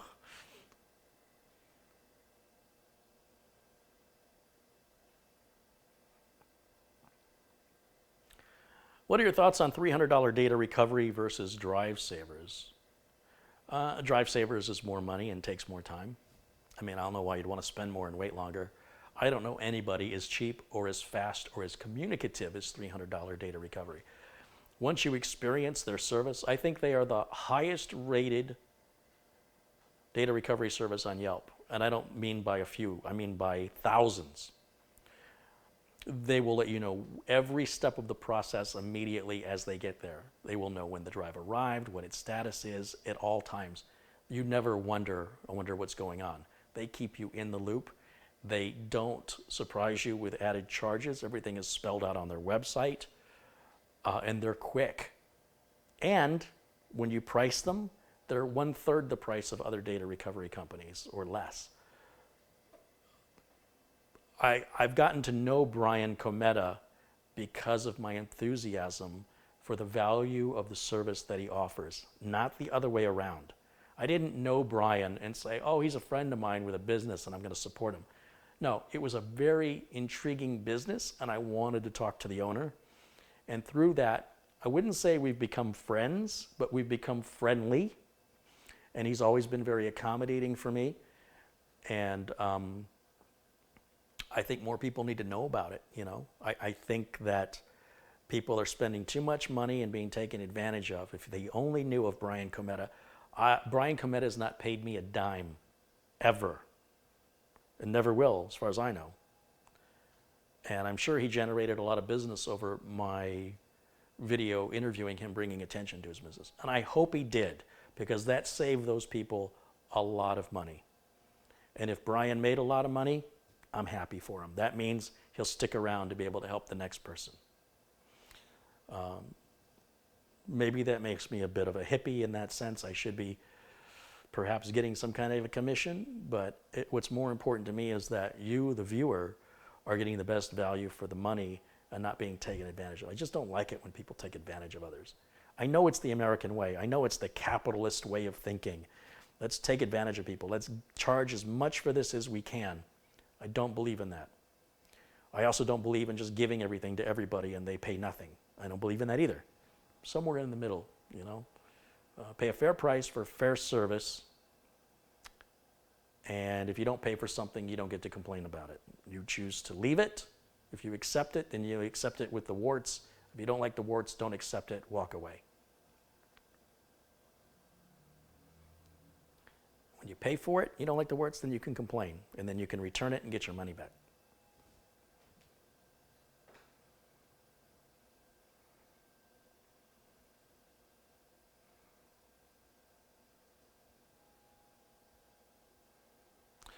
Pete Doss says, I built your long haul build for my wife. She's very impressed. Thank you for the great guidance and advice. Right on, Pete. That's cool.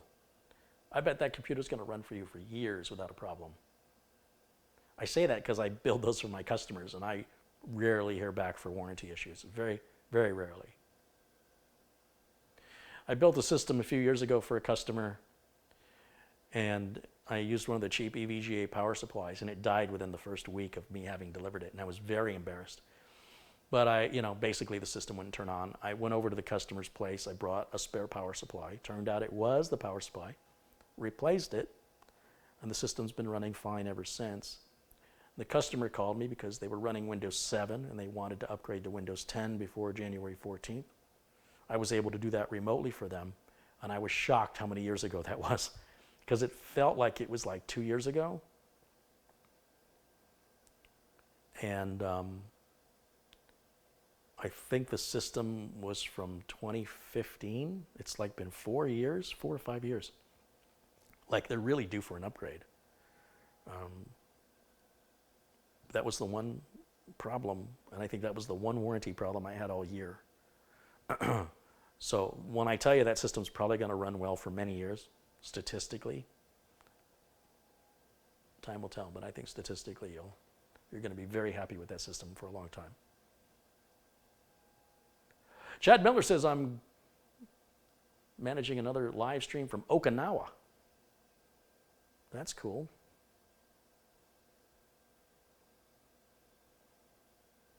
Chris Jones contributed 10 pounds and says, Merry Christmas, Carey, and everyone. Thanks for the videos, Carey, and for introducing me to the Mugen 5 CPU cooler. I'm telling you, I'm so glad I found that. Well, they found me, to be honest. And I was skeptical. I was like, some company I never heard of before wants me to use their cooler. Just goes to show you. I do try to keep an open mind, and when there's a superior product, I'm willing to accept it. I'm not going to sit there and defend some other cooler because, that's just whatever. Everybody likes Noctua. I'm not saying Noctua makes bad coolers, but they're often difficult to install, heavy and expensive. I feel like you get much better value for the dollar on the Mugen 5. And everybody who's used the Mugen 5 that has contacted me has said it's an amazing cooler. I've had 3 emails at least so far from people who said they removed their liquid coolers and replace them with Mugen 5s, and the systems are cooler and quieter. I'm not making that up. And I really wish Scythe was paying me to say that.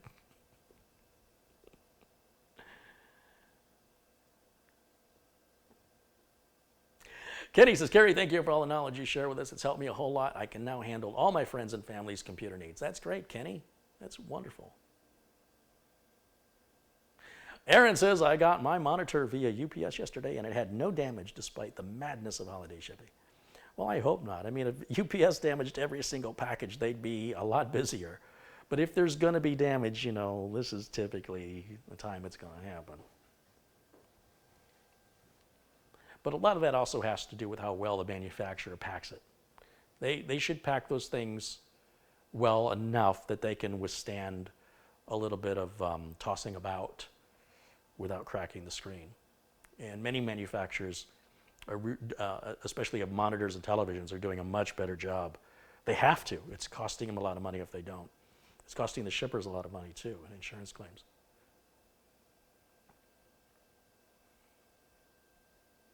The Crush guy says, I'm about to buy the Mugen 5 and then I'm about to build a system. Yes, you know, when, and I've mentioned this before, but if you've got some money but you don't have enough to buy your system and you feel like I want to start buying stuff now, the worst thing you can do is buy RAM or CPUs or motherboards or drives, because the warranty starts ticking the day you buy it. The day of the receipt, your warranty starts. Doesn't matter what day you took it out of the box. Furthermore, the technology is always improving. So, you know, I bought this motherboard and chip to be used on the Xenos build, and it's already, it's not obsolete, but there's already something better. And I haven't even taken them out of the box yet. So, best to buy those parts when you're ready. So if you want to buy something where you're not worried about the price fluctuating or about the warranty, consider buying your power supply. And especially if you get one with a 7 or 10-year power supply, you know, who cares if a couple of months goes by before you use it.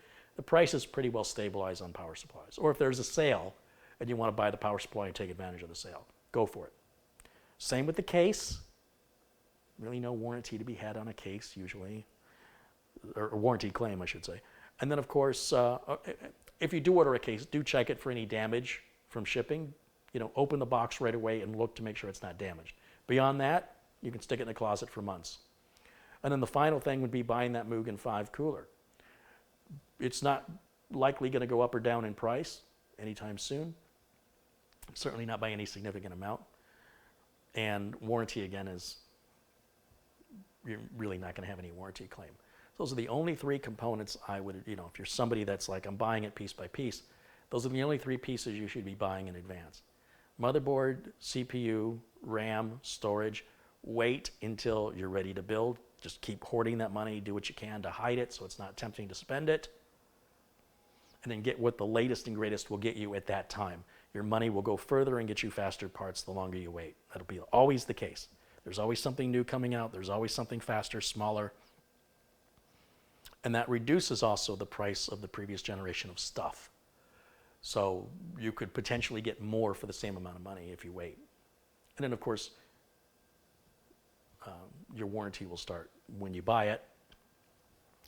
So if you buy a CPU like I did for the Xenos build, in fact, I have that stuff here somewhere.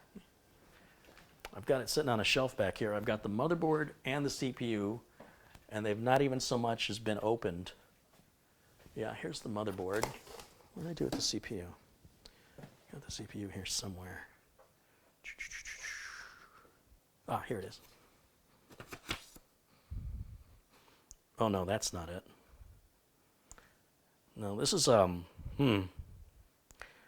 Ryan in Nevada sent me this motherboard. This is an H310i Pro from MSI. That's not the board I was going to use. Where's the board? That's the other problem when you buy parts ahead of time. I can't find them. Okay, I got a motherboard in here somewhere. Oh, here we go. Duh, it's all together in one pile and covered in dust. So let me share a story with you.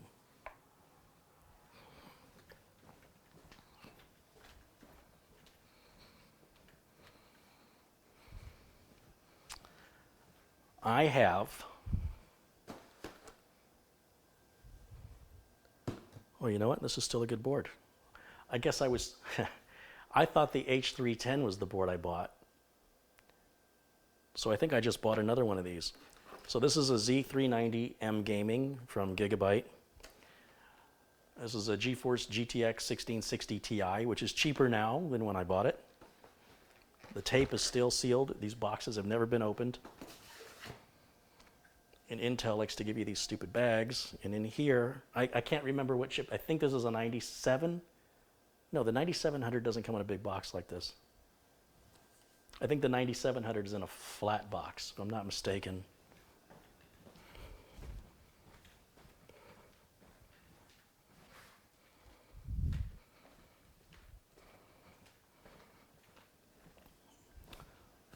So this is, just to give you some comparison, this is an i9 9900. It's not a K, so it comes with a cooler. We're not going to use that cooler. We'll use the Mugen 5. That's for the next build after this one. This, again, I can't remember what I ordered. I think, what does it say? Oh, it's a 9900K. It's better. I thought it was a 9700. So that's been sitting on a shelf for what, 3 or 4 months? How long has it been? That was going to go on the Xenos. So this is getting replaced with a KS, and this is getting replaced. God, I got so many things going on, I can't remember. But the bottom line is they will get used. These components will be used in a mini ITX, not a mini ITX, in a micro ATX build that I got coming up. I don't know when. I got all this other stuff to do. And it'll be made available for sale. So all of that was initially purchased for the Xenos build. And now I've already purchased new parts for the Xenos. And I'll find another use for these parts. That's why you should wait until you're going to use them. And especially me, you know, I got how many builds going on at the same time and repairs. It's hard to remember which parts went to which thing. And then I have to put them somewhere where I can find them. And if they sit too long, then it's like, well, do I still want to use those, or are people going to criticize me for making a video? Like that Ryzen build Mitch and I started last October. When I publish it, it'll be in production over a year. You guys are going to be like, well, why didn't you use the Series 3? Because it wasn't available in October of 2018. Yeah, we filmed in 2018. We filmed through March of 2019. Wonder if I can give you guys a taste of that video. I did post a bit of it in the past. Let's see if I can show you. Let's see. And video source. Browse.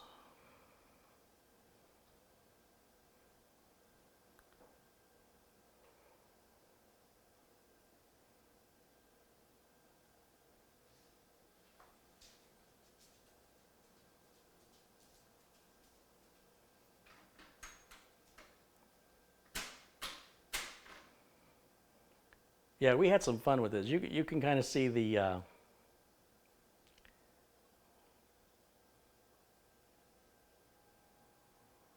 here we go. I'll show you this. This hard drive can hold just 15.3 gigabytes of data. This hard drive can hold 1,000 gigabytes of data. And this hard drive can hold 2,000 gigabytes of data. Look at them. They're all the same shape and size. Is this a hard drive or a TARDIS? Now this is the Seagate Barracuda 2 terabyte mechanical hard drive. 2 terabytes is the equivalent of 2,000 gigabytes, which is the same as 2 million megabytes. And watch how simple this is to install.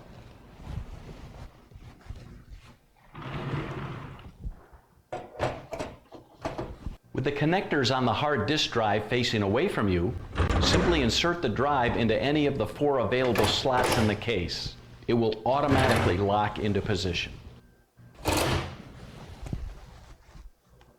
The last part we have to install in the case is the power supply. You see this bracket right here? With the fan facing down, insert the power supply under the bracket like this, and then push it back until it's flush with the motherboard tray. Then slide it left until it's flush with the rear of the case. Now we're going to use the screws that came with the power supply to secure it into position.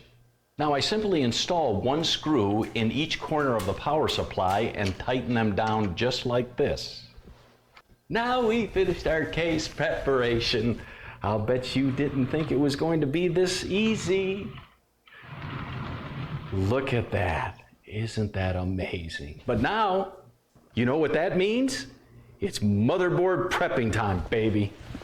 This is the Gigabyte AB350 Gaming 3 motherboard. I've decided to select it for this build because it offers great features and performance at a very competitive price point. It actually has more features than I need for this build today, but that gives me future upgrade options at minimal expense. Things like more RAM, more storage, better graphics, and even dual video cards. Alrighty then, let's get started. What would you like me to install on the motherboard first? CPU? RAM? So at that point of the video, we add links for the viewer to make choices. But the viewers weren't making the choices. The viewers thought I was just looping the same video. And instead, we were making the video individually for every choice the viewer made so that any choice they made previously was already done on the motherboard. So if you wanted to install the RAM first and then the CPU, then when you go to install the CPU, the RAM was already there. And if you did the CPU first, then the RAM wasn't in the shot. Well, that was a lot of work, and it required filming a lot of the same things over and over and over again. And very few people noticed it. They just thought I was just filming RAM being inserted, and I was just putting it in a different place. But no, every previous choice the viewer made was on camera in the current status of the build. And because people weren't getting it, and it was a lot of work, I ended up scaling it down and letting Mitch go ahead and build in a certain order and then reduce the number of choices. Now I'm at a point where I think I might just remove all the choices altogether because even that the viewers don't really seem to be getting. And now I'm thinking of revisiting it a third time and just limiting it to here's how to install a power supply, one video. Here's how to install RAM. Here's how to install a CPU. Here's how to install a cooler. Here's how to install a motherboard. Here's how to do your wiring for the front port I/O. And just make a bunch of separate videos so that people who are doing their own build and don't need the entire build video, they just want to know how to hook up the front LEDs, they can immediately jump to that video. So I may repurpose for a third time this video. And again, by the time it gets published, I'll be getting comments about why are you using an older processor. But it's been in production that long, and it's been through several revisions that accommodate the reaction I've been getting and the lack of participation I was expecting. I really expected people to be wowed. Like, holy smokes, I can run this through, I can watch this video 8 different times and make my choices differently, and each video is different. The jokes he tells are different. When he installs the RAM after the CPU, he says it differently. When he installs the power supply first before the DVD, there's different jokes, there's different camera angles, it's all shot differently. And it turns out a complete waste of time because people just weren't getting it. So, and rather than trying to force people to get it, I'm adjusting to accommodate what people are getting and trying to make the best.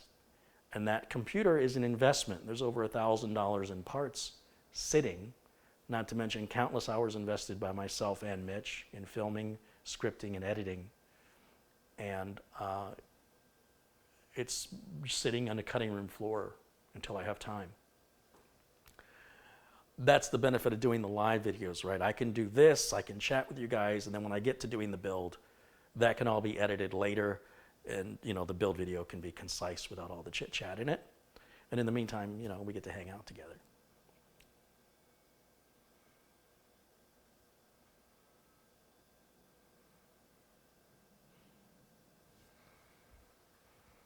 But Mitch did a fantastic job. He was funny, he's got a great on-camera personality. And I need to get Mitch back here. I haven't talked to him in a while.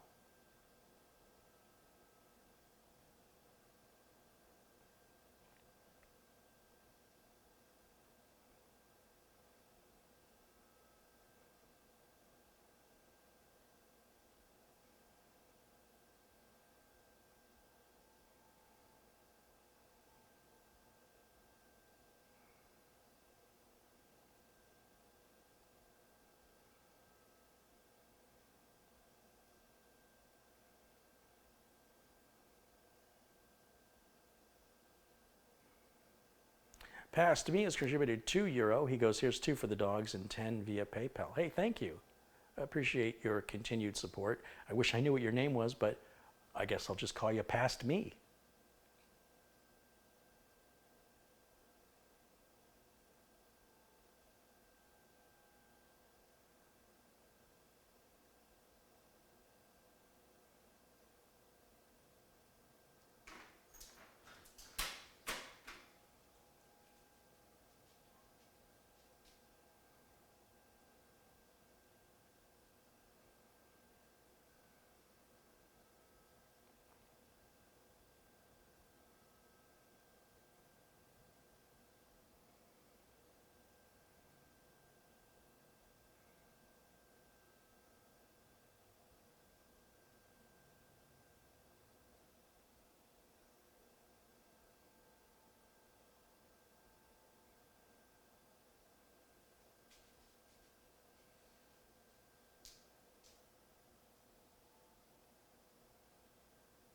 DB says, after watching your video build of It Should Last 8 Years, I built that computer. It's been running about 2 weeks now, and it's working great. Well, you're off to a good start.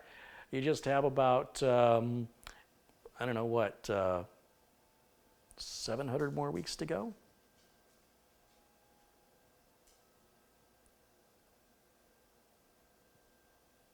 Chad Miller says, thanks to your videos, I have almost all the laptops I own optimized to their full capacity, though due to some that are running Linux, Mint doesn't quite handle Windows 10. So yeah, Windows 10 is much, obviously, more resource intensive than Linux.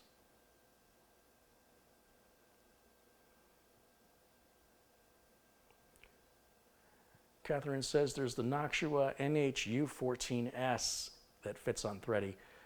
Yeah, I was trying to, because Thready has a window in all the RGB, I didn't want to put an air cooler on it for aesthetic reasons. I wanted it to look pretty, which is a stupid reason, but I never do that. So I wanted to do something different. And I think if I replace the fans on the liquid cooler, because I think the NZXT case fans are quiet. I think the noise is coming from the liquid cooler fans. But to buy nice new fans for the cooler is probably going to set me back about $80. But if it quiets it down, it'll be worth it. And then, maybe I can use it in production. For now, Thready sits on a back table, on a shelf. And then what I was going to do with Thready is I was going to change the 3-drive RAID 0 to a single boot drive, and then the 2 other M2 NVMe's would be RAID 0 as the D drive.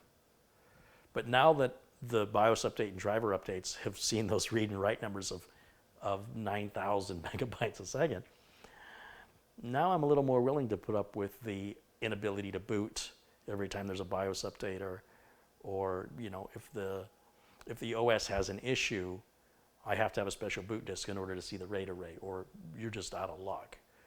I'm more willing to tolerate that for those kind of performance numbers, because the other performance numbers, they were good, but they weren't great. Now they're great. So I'm just saying it takes a while for this stuff to mature. And I don't know if changing those fans, because there's 3 fans, will mitigate the noise, or if the Enermax cooler is going to drive those fans full power. I just don't know. Now, I do know Noctua has the little adapters that'll slow those fans down. And I'm not overclocking Thready, so I really shouldn't have any heat issues. There's no reason for it to be that loud. And the noise may also be coming from that Vega 64 graphics card. And I may need to pull that and replace it with something maybe a little less powerful, but a little more RGB, just to keep the aesthetic flowing. I don't think the rendering software, Cyberlink, Power Director, I don't think it's going to make that big of a difference in rendering if I throw a 1080 in there, or I'm sorry, say a 1660 Ti, which is a much less expensive card and much quieter. It's worth experimenting with. The Vega 64 is something I've never used before, and I'll never use it again. It's the heaviest card I've ever installed, and I do believe the fan noise is partially the Vega 64 and partially the liquid cooler. It could all be the Vega 64 now that I say it out loud. I'm hearing myself. It may just need to change that video card out. I just need it quiet. Once I get it quiet, I can do the cable management. I can put the panels back on it, blow the dust off of it, and actually put it to work. I don't have an immediate need for it, and it's certainly way more than I need, but that's okay. So that's why I didn't go with an air cooler. If it didn't have the window and we weren't all into the RGB, I certainly wouldn't have purchased that RAM, which, when I turned on XMP, was crashing the system. I didn't know what was crashing the system at the time. It was very intermittent. I would be in the middle of a live stream and it would just end the stream and blue screen. And eventually I figured out it was the XMP profile. Since the BIOS updates, maybe the XMP profile will work now, but it's going to take time. So, on the other hand, I could take Threadripper apart and repurpose the RAM. The RAM will work in in another system. I could use that 9900K, throw it into a Z390 board like what I'm building here for Mike. Although if I put that Vega 64 in it, I'll probably be back to a noisy system, I suspect. So it's going to require a little bit of money and a little bit of time to figure it out, and because there's not an immediate need, I'll get to it when I have time. But I hope you understand there's a logic and a reasoning to why certain coolers were selected, and it's unusual for me to go that direction, but this whole build was the point of this build, was to do everything the opposite way. And thank goodness this wasn't for a customer, because I would have lost a lot of money in support and probably would have damaged my reputation in it. So it was a fun build. Mitch was there. Mitch operated the cameras. We built it outside, because who builds computers outside? I was doing everything different. I don't know why that's important to me. I just don't want to do things the way other people do them. Got to do it my way. Might be the hard way. It's definitely my way. But I appreciate the tip, Catherine.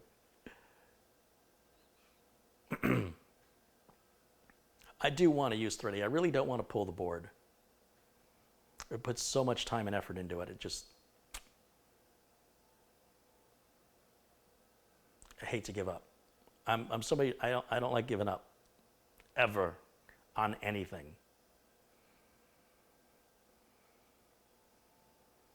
Mike Danes contributed $5. He says, this is a great video. Have a nice, cool bottle of Coke.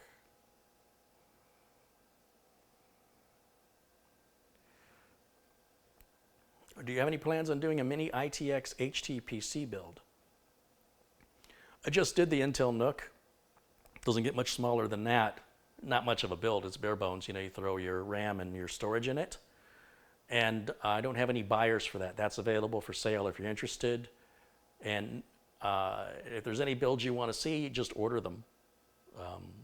Again, if you're not willing to order the build, I don't know who you think's paying for this stuff. There's no sponsors here. So I just hope you appreciate the content that other people are paying for. And there are older mini ITX build on this channel. Customers don't often order them. Which Vega 64 is it? I don't. You'd have to search my YouTube channel for Threadripper and look at the parts list. I have no idea. It was the most expensive one, pretty sure.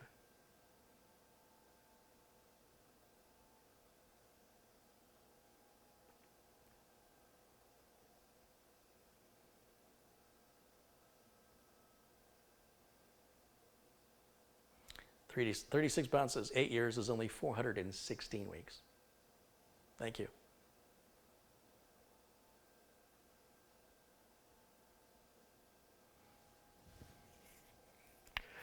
Mike wants to know if I've checked out the Intel Core i7-1065G7 Pro. I never even heard of that one. The 10 series chips on the i7s are mostly laptop chips at this point. The desktop chip I thought was X299, and I'm not a fan of the X299 platform. That being said, there was an article about this I just read, and I will read it to you because I thought it was informative. Let's see. So this is Maximum PC Magazine. And the article, this is the latest edition, which is what? Holiday 2019. Okay, so this is the article. And I want to read this to you because I find it, I know it's true, and I like the way they phrased it. It's titled, Do You Really Need to Upgrade Your CPU? Now, just when things seem to be settling down, let me give the author credit. This is by Jared Walton. Just when things seem to be settling down, a whole new wave of processors is descending upon us. AMD's third generation Ryzen CPUs are proven to be potent competitors to their Intel counterparts. And while 10 nanometer mobile processors from Intel are shipping, the battle for the desktop is beginning to look grim. But Intel isn't ready to concede just yet, which is why it's launched the Core i9-9900KS, which is a CPU that can legitimately clock at 5 gigahertz on all cores without breaking a sweat. That's the latest of the news, however. The i9-9900KS is just a preemptive strike against AMD's continuing onslaught. And during the next month, I'll be looking at no fewer than 4 additional extreme CPUs, all vying for your cash. First is AMD's Ryzen 9 3950X, which is the 16-core 32-thread processor that's wrapping up the mainstream socket AM4 family. In an interesting twist, this chip will not include a cooler, and AMD recommends a liquid cooling solution, so it's a lot like Intel's K and X series parts. Next will be Intel's Cascade Lake X, the third round of 14-nanometer Skylake X parts, topping out yet again with the 18-core 36-thread part, which is the Core i9-10980XE. There will be other chips fleshing out the family, but the big news is that Intel has slashed prices in half relative to its 9th gen parts. And that's because AMD is forcing Intel's hand with a 3rd generation Threadripper family on a new TRX 40 platform. It's like socket STR4 except with additional PCIe lanes, plus the PCIe lanes are all Gen 4. The link to the chipset is also an X8 Gen 4 connection instead of by 4 Gen 3, so 4 times the bandwidth. The cherry on top is that AMD will again offer 32 cores with 64 threads and a 24 core with 48 thread CPU, except this time I expect performance will be much better than 2nd generation Threadripper parts, thanks to the refinements AMD has made in the Zen 2 architecture. Now, it's an exciting time for CPUs. In other words, well, he's saying it's an exciting time for CPUs. In other words, but it does bring up an interesting question. Boy, he should have rewrote that sentence. Who should be looking to upgrade to the latest and greatest parts? Of course, there's no single correct answer. Some people want the best and they'll happily throw down for the fastest CPU on tap. Others only want to upgrade when their current rig becomes too slow, which might mean a chip that's only 1 or 2 years old, or it could be a Core i5 2500K CPU from 2011, or anything in between. I can't tell you whether you really need to upgrade, but I can tell you what to expect in terms of performance improvements. The fastest mainstream CPU from 2 years ago is the Core i7 8700K, which could usually hit 5 gigahertz with overclocking. The new i9-9900KS runs 5 gigahertz stock and can overclock to 5.2 gigahertz with a good cooler, and it's up to 55% faster in some workloads. The catch is that in other workloads, such as games and everyday office tasks, the difference is far less pronounced. Even with the latest current graphics card, an RTX 2080 Ti, you only see about a 5% difference in game frame rate on average, and that's at 1080p. Now, compared to the slightly older Core i7-6700K, which has half the cores and threads, never mind lower clock speeds, performance in some tasks can be more than twice as fast. But gaming performance, it's still only about 15% faster on average. Even going back to a Core i7-4770K won't really put the hurt on gaming performance.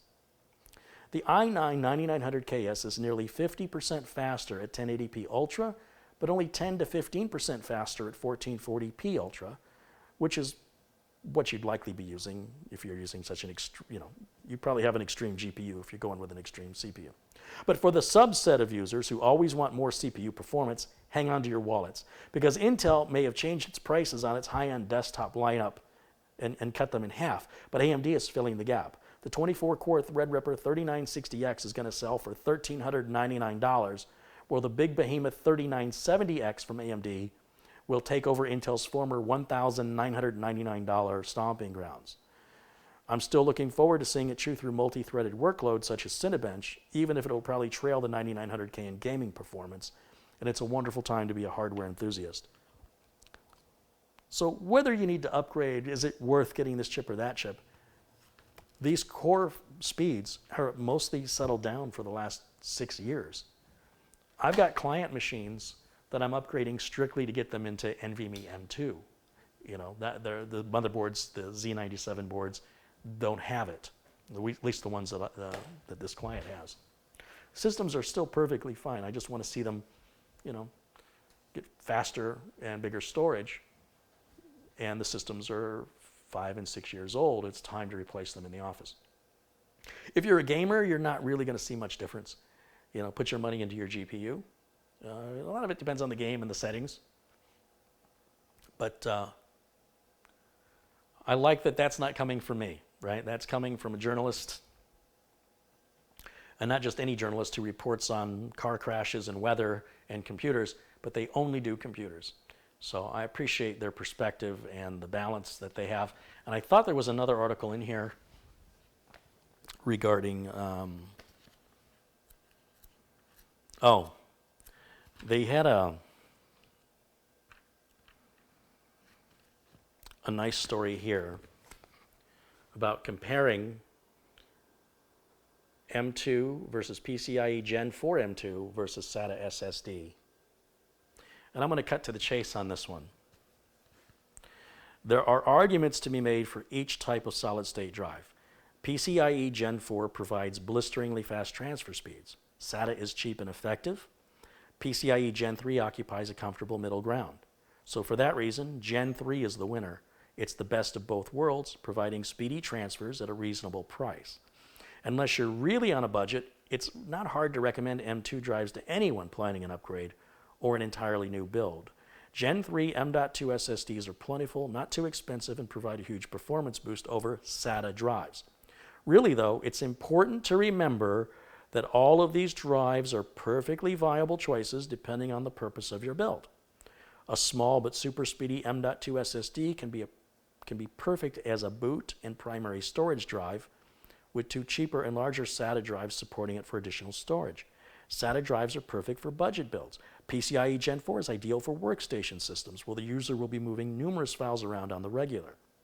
We're going to give the win overall, the Gen 3 M.2, but the real winner is the one that you decide in your heart and in your brain. Well said. Enough of this what's the best nonsense. It's what's the best for you. And I thought they balanced that very, very well. Really don't see that kind of journalism very often.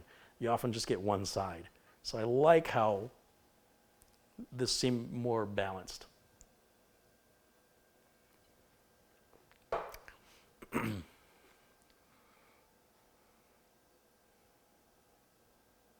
Steve Devines contributed $5. He goes, here's a little bit more for today. Keep up the great work. Thank you, Steve, as always. Thank you.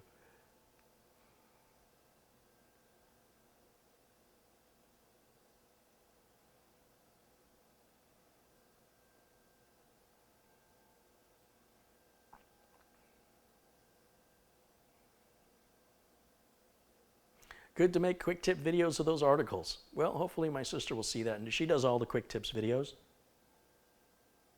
Carey, have you built inside a Corsair 680X case yet? No, I don't believe anybody has ordered one from me. Coming up on the next build after this one for Mike, I've got the Be Quiet Pure Base 500 in the windowed and non-windowed version. I'm going to compare the two. I think there's a $10 difference. In the windowed version, I'm going to go all RGB. Not for me. Somebody wants it that way. So RGB, everything, liquid cooler, everything I don't like to do. Customer is the customer. And then the non-windowed version, I think I'm going to put together a nice business machine similar to Mike's rig right here, but it'll be the Pure Base 500 case non-windowed version. Snipe685 says, thanks for all the information. I just ordered parts for a new system. My current run's been running for about 10 years now. You have helped me replace it. Check PayPal. I sent a little that way. Hey, thank you, Snipe685. Did you build the system from 10 years ago, or is that a pre-built? I'm just curious.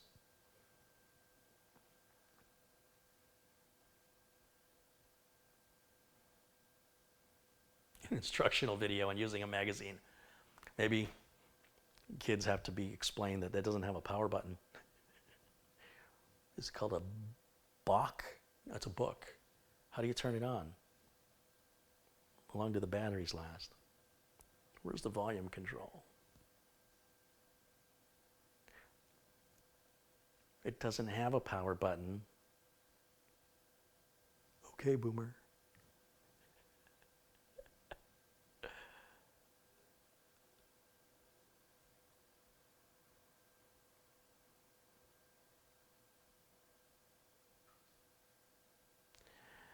Carey, do you have a list of finished builds that do not have a home?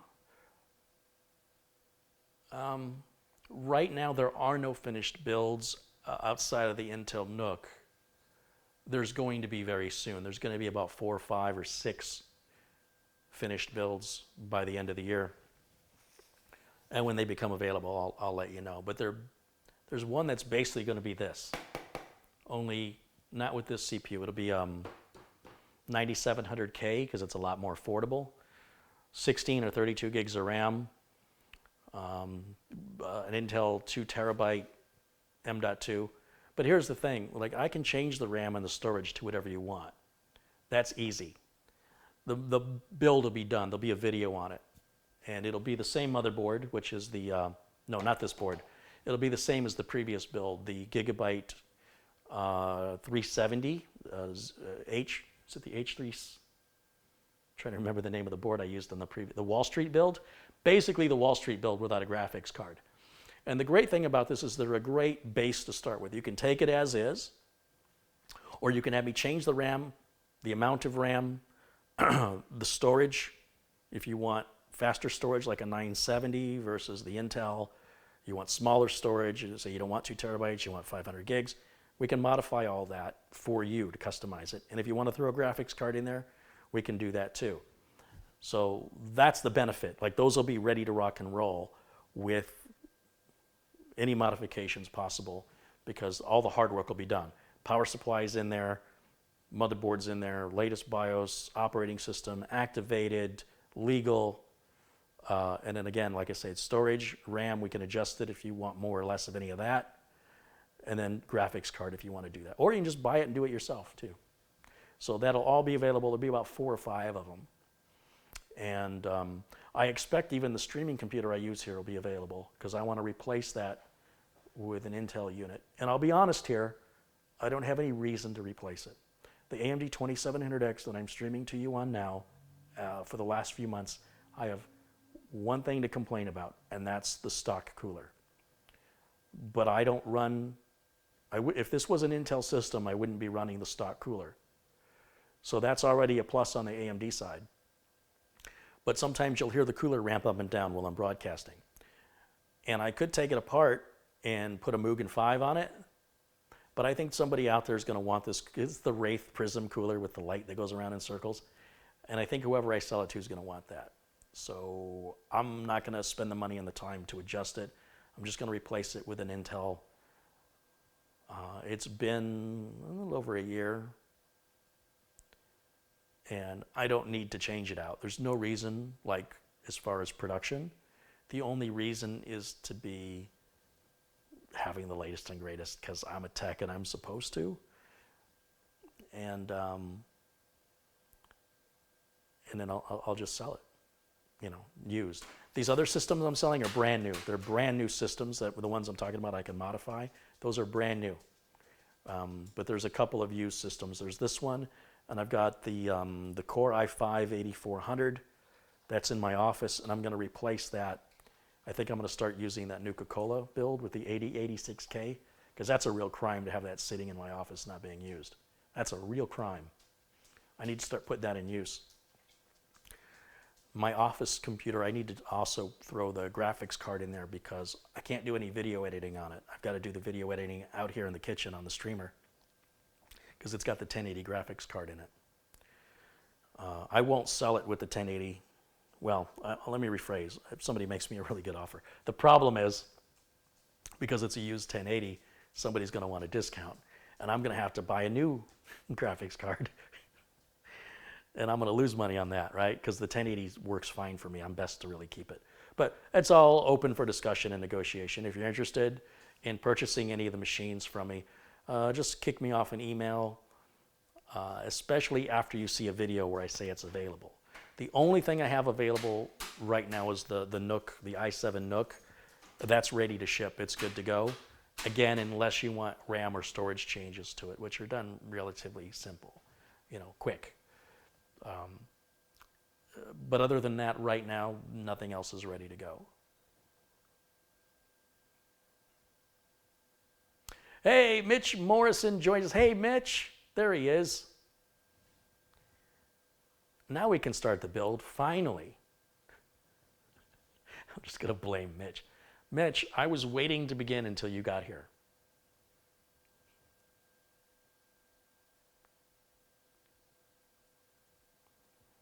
Luke Greenia. Hey, Luke, how are you? Bob Wilson. What's my opinion on the Corsair 100R? I have a build video using the Corsair 100R. You should watch it. I did not like it. I did not like it at all. I liked it about as much as green eggs and ham. It's a horrible case. Horrible.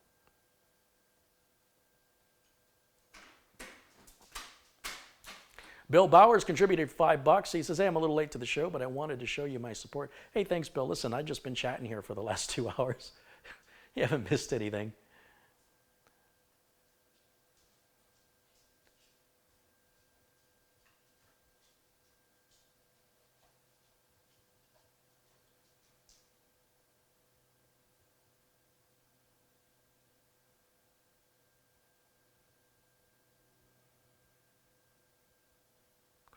Raul Sanchez, Carey, he says, Carey, I love the channel. Hold on, let me make Raul a moderator.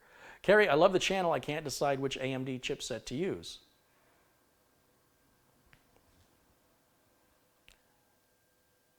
You should match the chipset with the CPU. What's going to take advantage of the CPU? Just because the CPU works with a chipset doesn't mean it fully takes advantage of it. How many USB ports do you get? Are you going to be planning on overclocking or no?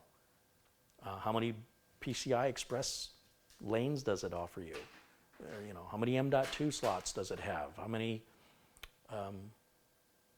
you're going to want to put graphics cards in SLI. You're going to want to put 2 graphics cards. You need enough ports for that, enough lanes and enough sockets. So all that has to weigh into your consideration. I don't know what to tell you on that one. I do know that when you buy a super high-end chip and then you pair it with a low-end chipset, you've just wasted your money on the chip. So just because it will work doesn't mean it'll work optimally. It doesn't make any sense. So buy the right chip for the chipset.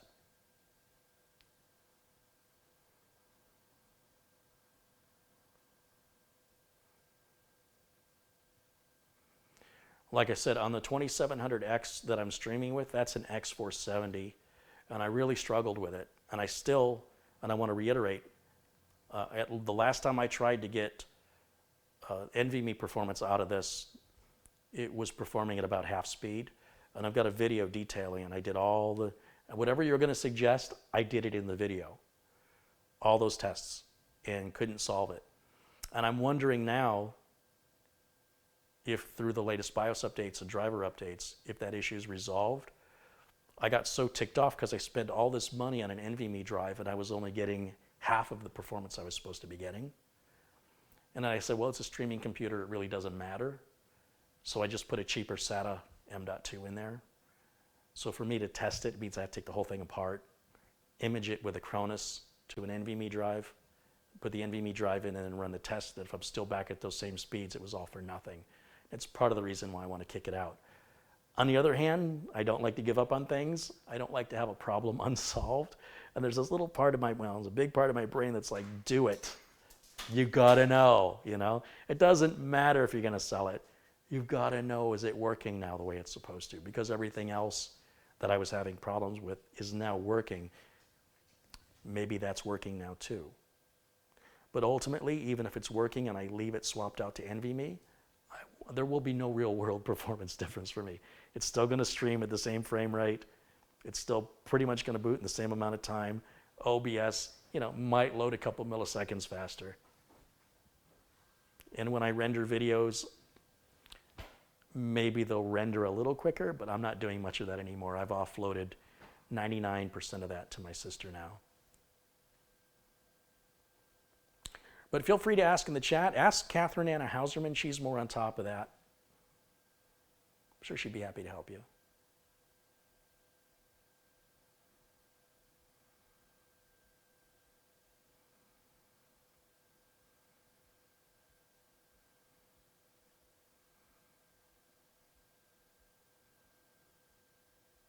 What am I building today? Just look in the video notes below the video. All the parts are listed there. This is a continuation from yesterday's live video where we prepped the motherboard.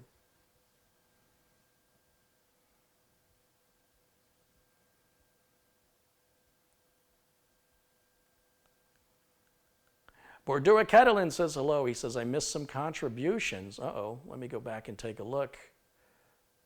Let's see what we got going on with the contribution. Oh, I missed his. Bordura joined. Bordura Catalan has contributed $2. He says, YouTube annotations for interactive web video are dead. Well, they're not annotations. I never used annotations anyway. They're links. Kind of the same thing, really. But instead of having a text to click on, it's a picture. And that works fine in YouTube. Let's see, there was Mike Dane. Tony Henderson contributed $9.99. He says, I appreciate what you do. Have a case of Coke on me. Right on, Tony, thank you. Peter Vigian has contributed £2. Hi from Bagshot, Surrey in the UK. Have another Coke. Right on, thank you. It's been sitting here with the ice melting.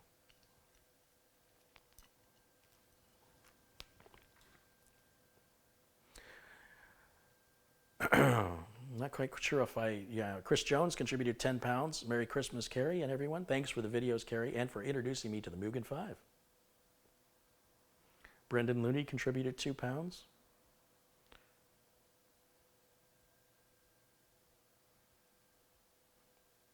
Skyflyer contributed $5.58. Don't know how I missed that one. Keep up the good content. You give me the courage to update my BIOS and fix a problem I had with my Windows install. Right on. Yeah, that's ultimately what I'm here to do. I want to encourage you to do something. You know, stop being afraid and do it. And if you run into a problem, this community is here to help you. We're here to help each other. You won't be left alone in the dark. And the lesson you're going to learn from that and the experience you're going to get for that is better than any video you'll ever watch or any article you'll ever read. Strongly encourage you to, you know, if you have a reason, if there's an issue, stop living with it. Start working towards that solution. It's extraordinarily rewarding beyond words.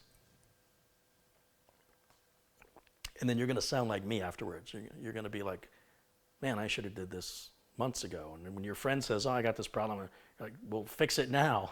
Let's do it. You're like, well, what if something goes wrong? It's going to sound just like you. And you're going to say, stop that. Let's just fix it.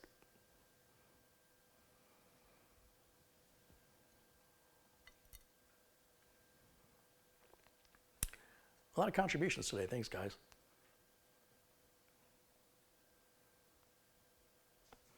And Jim Innes contributed $5 and says, here's another 5 for a box of treats for Lyle and Jimmy. It's almost their dinner time. I should probably get some work done. What is my favorite classic FPS? Well, initially it was Duke Nukem. That was the first time I set up a network. It was 10 base T. And that was a round coaxial cable, and you had to run it in one computer through a T adapter, and then out of that computer into the next one, and out of that one into the next one. They were all in series, and then you terminated the last one. And that was the first time I ever set up a network, and it was just in my house. I didn't run the cables in the walls. You could tell I was a single guy. I streamed the cables across the floor. I had 3 computers, invited 3 friends over. One was in one bedroom, one was in another bedroom, and I was in another bedroom. We're all yelling at each other. It was good times. And then it was, because I think before that was Doom, but Doom was a little blocky, graphics-wise. It was fun. And then Doom 2 and Doom 3. But Duke Nukem, the graphics were decent. And then my worst addiction was probably Unreal Tournament. Like that was everything. And I was good. I was really good. Don't get me wrong, there's always somebody better than you, but I was good. And I enjoyed camping. I enjoyed just kind of stand next to a doorway and somebody runs in, shoot them in the back with a flat cannon. Good times. Or like in November, the name of the level is called November. Over by the submarine, there was a way you could jump up onto a ledge over the ceiling and lean up against the wall and look down at your flag. And as your enemy came down at your flag, you just and the flat cannon would bounce off the walls. And some people didn't like that. They thought it was cheating. But like the game lets you up there for a reason, And it's not, you have no defense. There's nothing for me to hide behind if somebody's shooting at me. I'm very vulnerable in that position. So it's really just a question of reflexes and people being upset because they lost. But that was one of my favorite things to do. I never got enough of that game.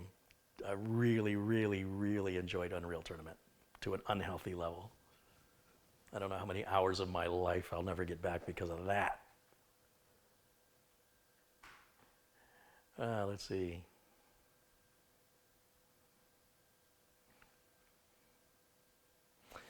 Jonathan Fazani says, Carey inspired me to build 9 PCs. Right on, John.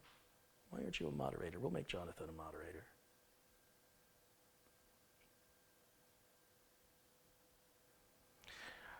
Ryan says, I love fixing computers in my kitchen now since watching your kitchen's very bright, anti-static. It's a great place.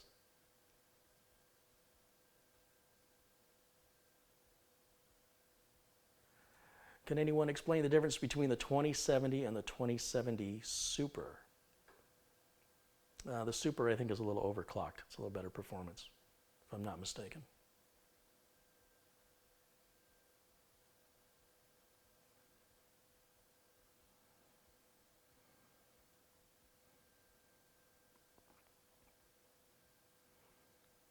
Eric says, I believe inappropriate messages should be deleted instead of hidden.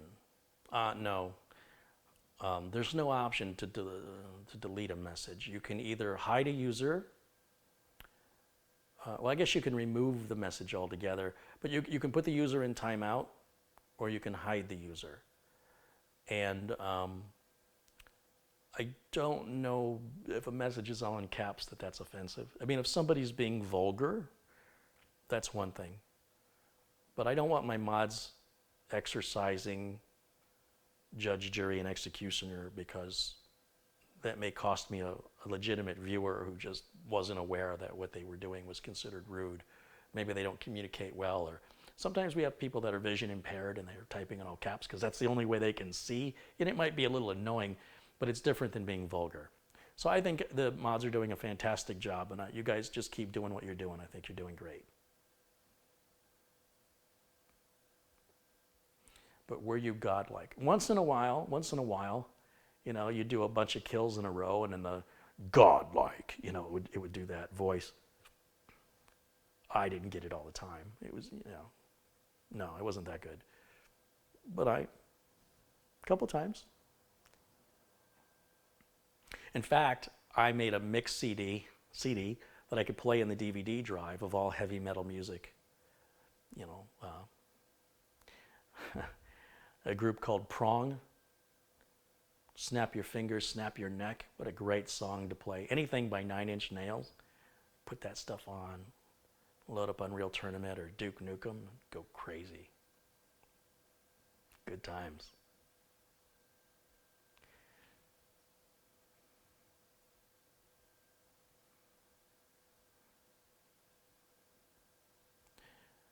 Mike Dane has contributed $5 again. He says, thanks, Carey. I just rebuilt 2 computers and gave them to a couple of family members for Christmas that couldn't afford them, so it's good to help out.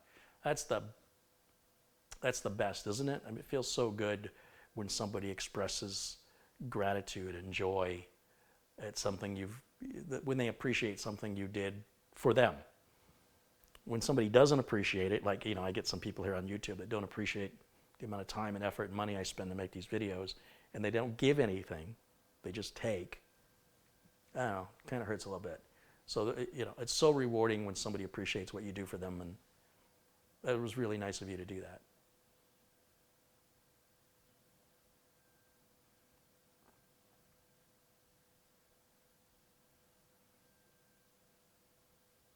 Certainly, Sasquatch is recommending to Stephen Hawley checks out Gamers Nexus YouTube channel.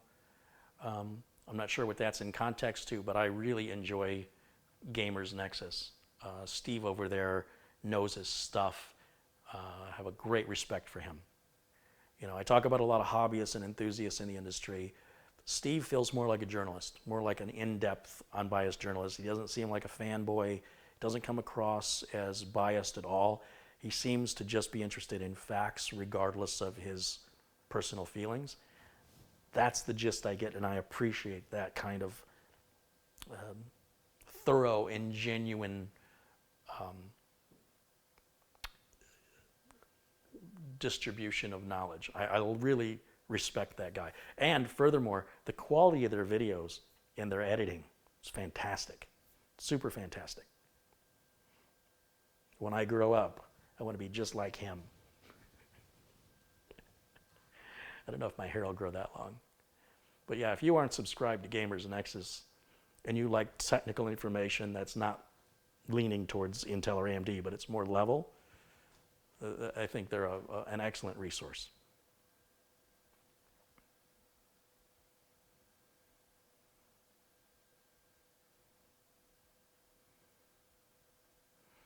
See Jack Toy there in the chat. Hey, Jack. Bob Wilson, Louis67, Vern Mahorny. Hey, guys. Turn that i9 box into a strobe light. It's too bad it's not a black light. Maybe like a black light. Peter Brooks has contributed £1.99. He says, don't worry about the trolls. We love whacking them. Trolls haven't really been bad lately. I don't know. It's fantastic. What do we have, like 2 today? 1, really.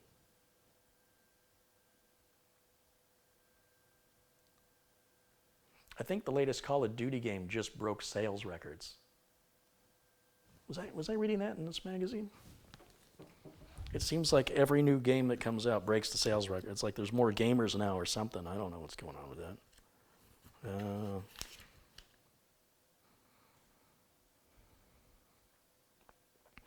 Electronic Arts is back on Steam. Yeah. Call of Duty Modern Warfare had a record-breaking first weekend. $600 million in 3 days. It is the top-selling premium game of the year. How incredible is that?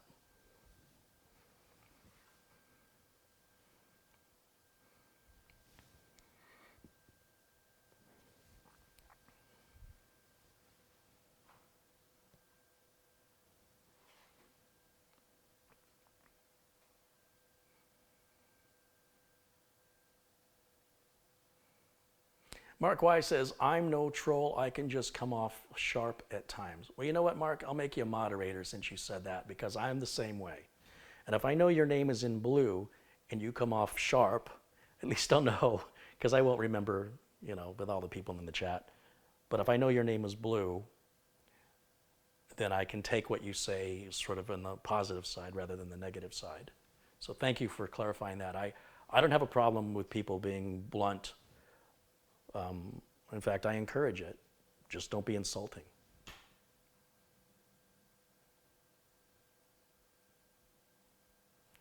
Carey, do you consider getting a CompTIA certificate? I got one in 1995. My A+ certification, in fact, I show my A+ card about 10 years ago in one of my earlier videos when it was still in standard definition 4:3. I actually take my card out and show it to the audience. I don't know where that card is anymore, but it never required a renewal. So as far as CompTIA is concerned, I'm still A+ certified. Not that that matters. But these certifications really only matter to employers that require it as a prerequisite to employment. If I had a client that said, we'd like you to work on our machines, but we need you to be certified in blah, blah, blah, then I would go get that certification if I wanted to work for that client. Otherwise, certifications are just another means to take your money. You know, the certification business is a big business, as is education. I mean, if you watch daytime television, you'll see lots of advertisements for schools, because I guess if you're watching daytime television during the week, they assume you're not employed. And well, they make it out to sound like you're going to be a better you because you're going to get educated. We're going to educate you. We're going to help you with job placement. They're just selling you something no different than a car commercial. And I'm not, look, education's a good thing, but when you're not working, to put yourself in more debt is probably a bad idea.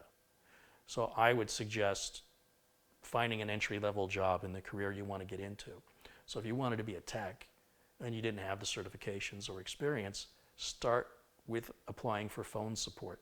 You can work in call centers for, $12 an hour or whatever it is, and you will learn a lot. You'll learn about dealing with the public. You're going to learn the scripts. As you keep saying the same things over and over, it'll start sticking in your head, and that's going to make you more knowledgeable. And then hopefully, if you stay with it long enough, you can be promoted and move up. And then from there, you can move into more hands-on type positions. But you've got to pay your dues, or you got to know somebody. I don't necessarily think the path of paying the money for the school to get paper is that useful today. I mean, it depends on the career. I'm referring strictly in desktop support, IT support. If you want to do like network architecture, security, programming, then definitely education. You've got to be there as a foundation for that level of job. But I would say if you're really ambitious, you take any tech job you can get and go to school, paying for the school with the money you make from the job. And you're going to be working hard between school and work. It's a lot of hard work. But that way, in a couple of years' time, you can be earning a lot more money and working a lot less. So you've got to sort of put that hard work in, get it out of the way, and life will get easier. Otherwise, if you just stay in a help desk and you try and grow internally, it's really hard to say. In some cases, they will hire from within. Other cases, they won't. You may have to switch companies, and you'll end up working a lot harder for a lot longer than just busting your butt right at the beginning for a couple years, and then kind of smoother sailing from that point forward. The other way is, who knows? You could end up busting your butt for 40 years and just never quite getting there.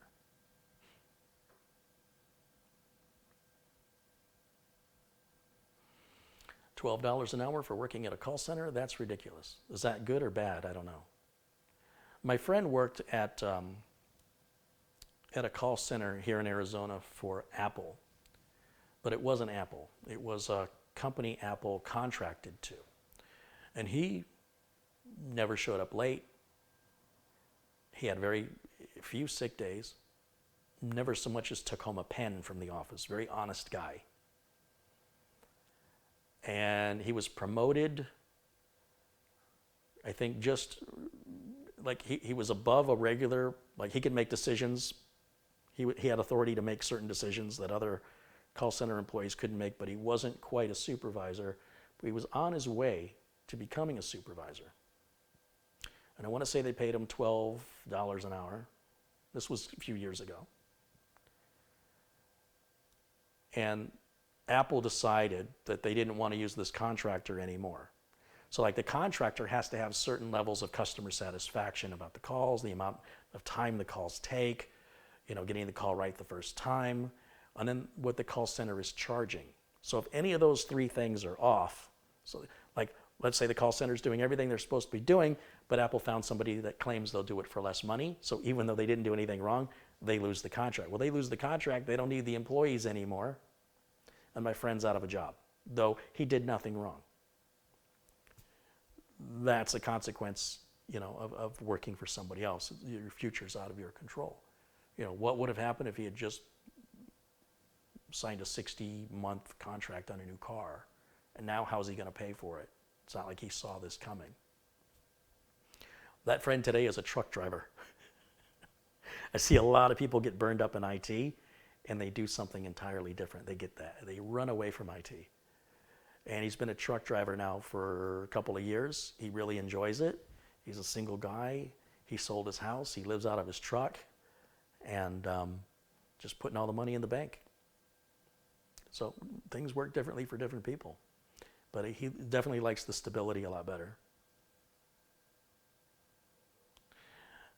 John Mallory says minimum wage is $15 an hour in Bangor, Maine. Yeah. I was looking to see if Mitch ever responded. Is Mitch still in there?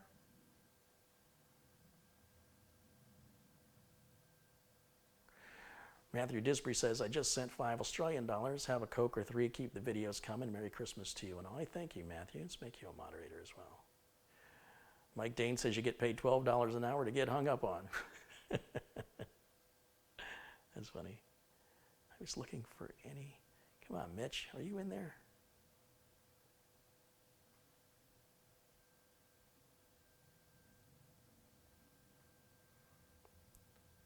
He's going to make me pick up the phone and call him.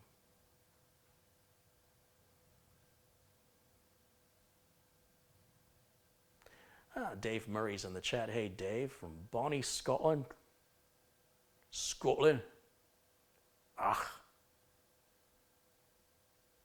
Adam Jett says, Carey, I got my new motherboard today. It's an Asus TUF B450M Plus Gaming. What CPU do you think I should go with? I don't know what you're going to do with it, and I don't know what your budget is. But I'm really not an AMD expert, so definitely not the right guy to ask. I see Tony Wallows in the chat. Hey, Tony.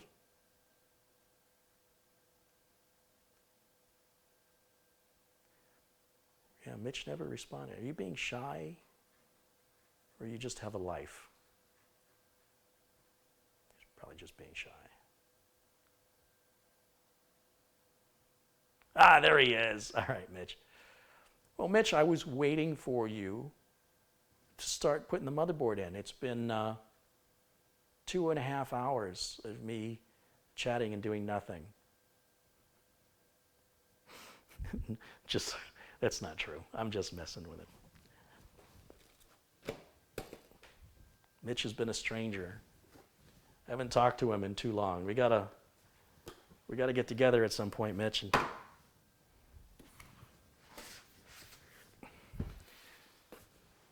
Jen D has contributed $2 Canadian. He says, here's a toonie for the tip jar. Hey, thank you.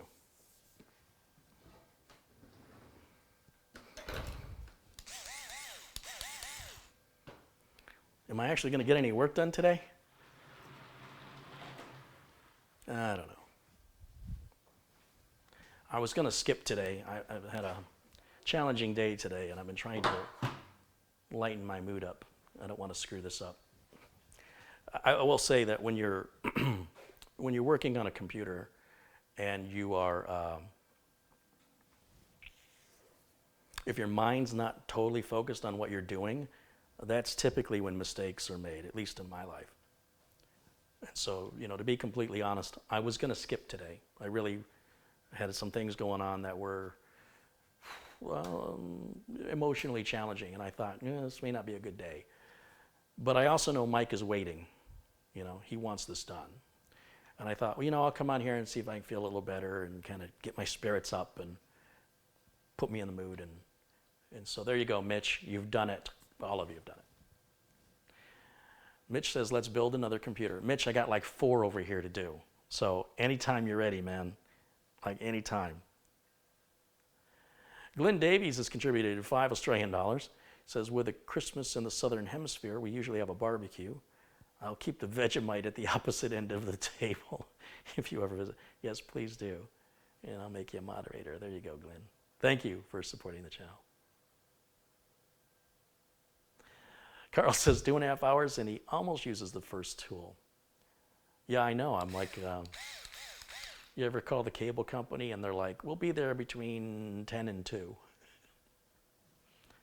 It's kind of like with today's videos. We'll put the motherboard in sometime between 2:30 and 6 o'clock.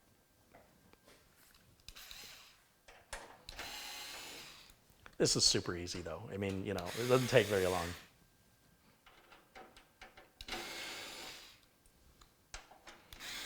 Somebody said to me, I'd watch more of your videos, but they're all the same. All you do is build computers. I go, I know, and I don't know why people like to watch those. It's weird. I said, don't get me wrong. It's not like I want to build a bunch of computers and film it. But the view numbers when I do it are always good. Like people never get bored of it. So, I mean, I got to build them anyway. And if those videos of work I've got to do anyway are generating the most views, I said, it's not like it's my choice. It's not like I'm thinking, I got a great idea. I'll make another build video. They're always the same. And yet you guys keep turning up to watch them. So I'm going to keep making them.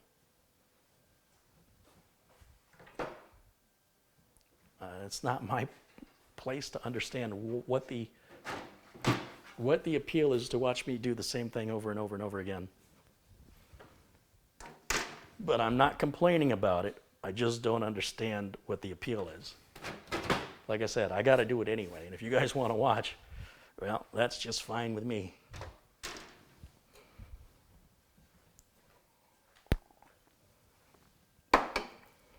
I do like it, like when Mitch will come over and use the camera, because at least then I can get some really neat, much better close-up shots with the camera moving to where it needs to go for better clarity in the process. But you know, with the static camera like there, it's just kind of like the same thing I did the day before and the day before that. But hey, if that's what you want, that's what you'll get.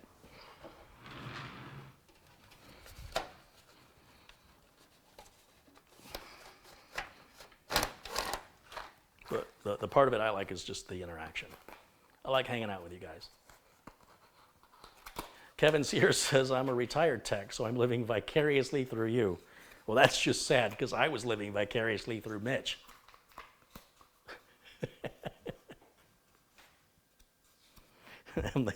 Carey's the Dr. Pimple Popper of computers. Well, at least there's different cysts and stuff in different places and different shapes with different ooze. It's not always the same thing. And that's disgusting, by the way. I can't watch that show. It grosses me out. There.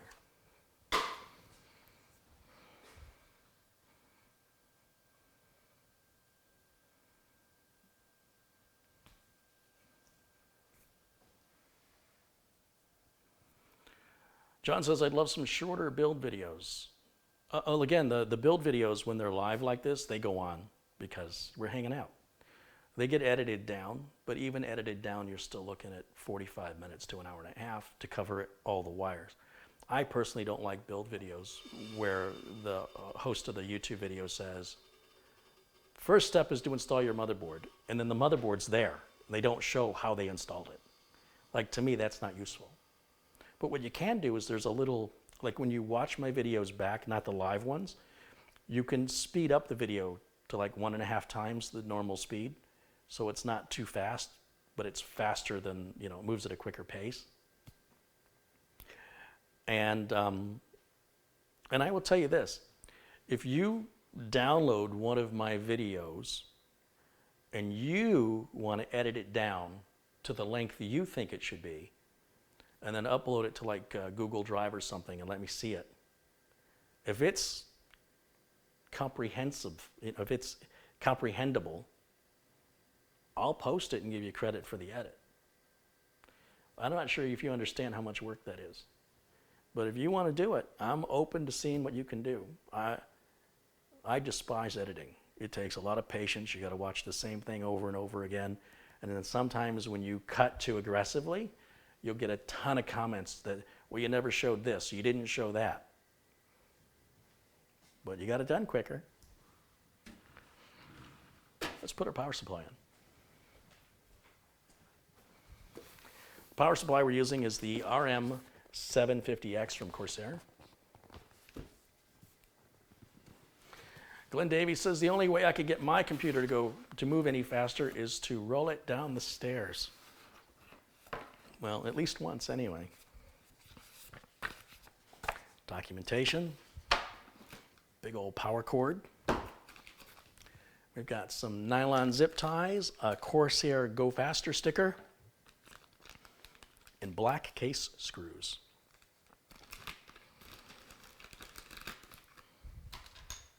That can go over there, over there. This we'll put back here. It's like a magic 8-ball. Throw that over there. Silica packet. Do not eat.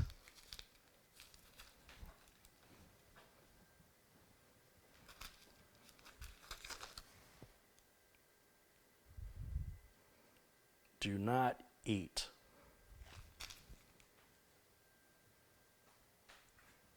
Nothing else says do not eat. This doesn't say don't eat.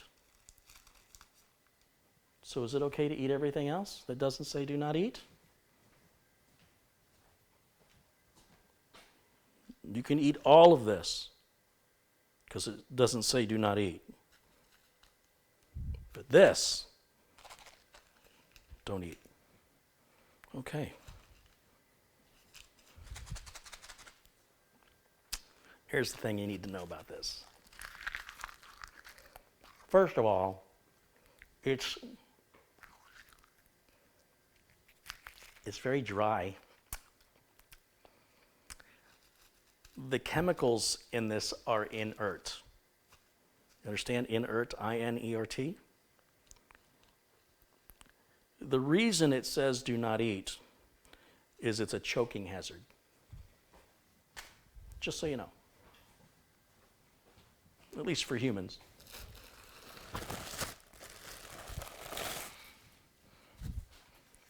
Power supply, I'll give you a nice close-up on this power supply here. It's a little larger than the standard power supply, beefy, heavy. There's no sticker to remove because the logo is behind the grate. We've got a warning label on here that says, let's read it together. Silent operation at low to moderate loads. In this mode, the fan will not spin. In other words, don't call us telling you, support. Oh, my fan's not spinning. It's not supposed to. It's to keep it quiet and reduce the dust intake.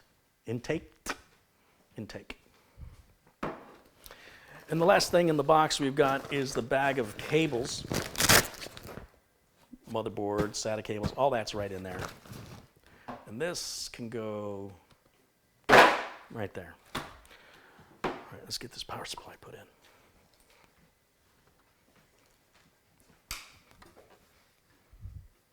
Fan faces down, fan draws air in.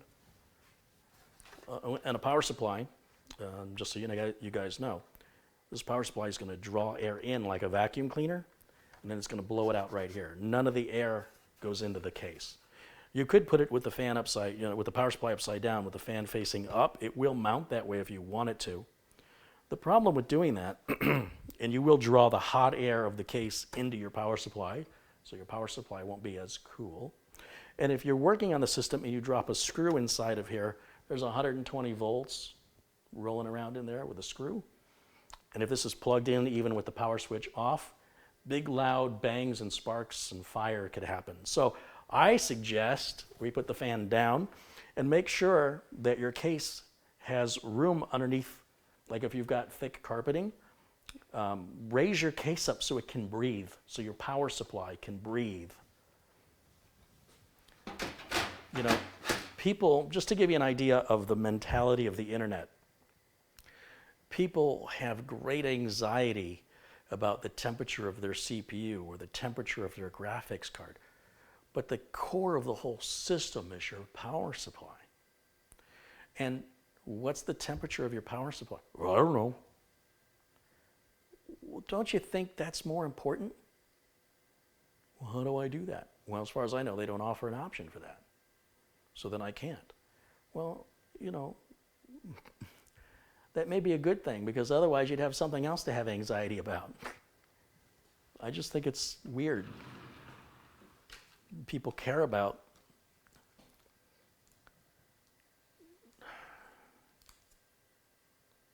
like they don't see the whole picture. Again, it's like you care about the tires on your car, but you can't tell me the last time you changed the oil. Not quite sure it's really helping anything. More of Carey's philosophy. I'm like Socrates, the you wish, the computer guy. If Socrates was a computer guy. All right, Socrates.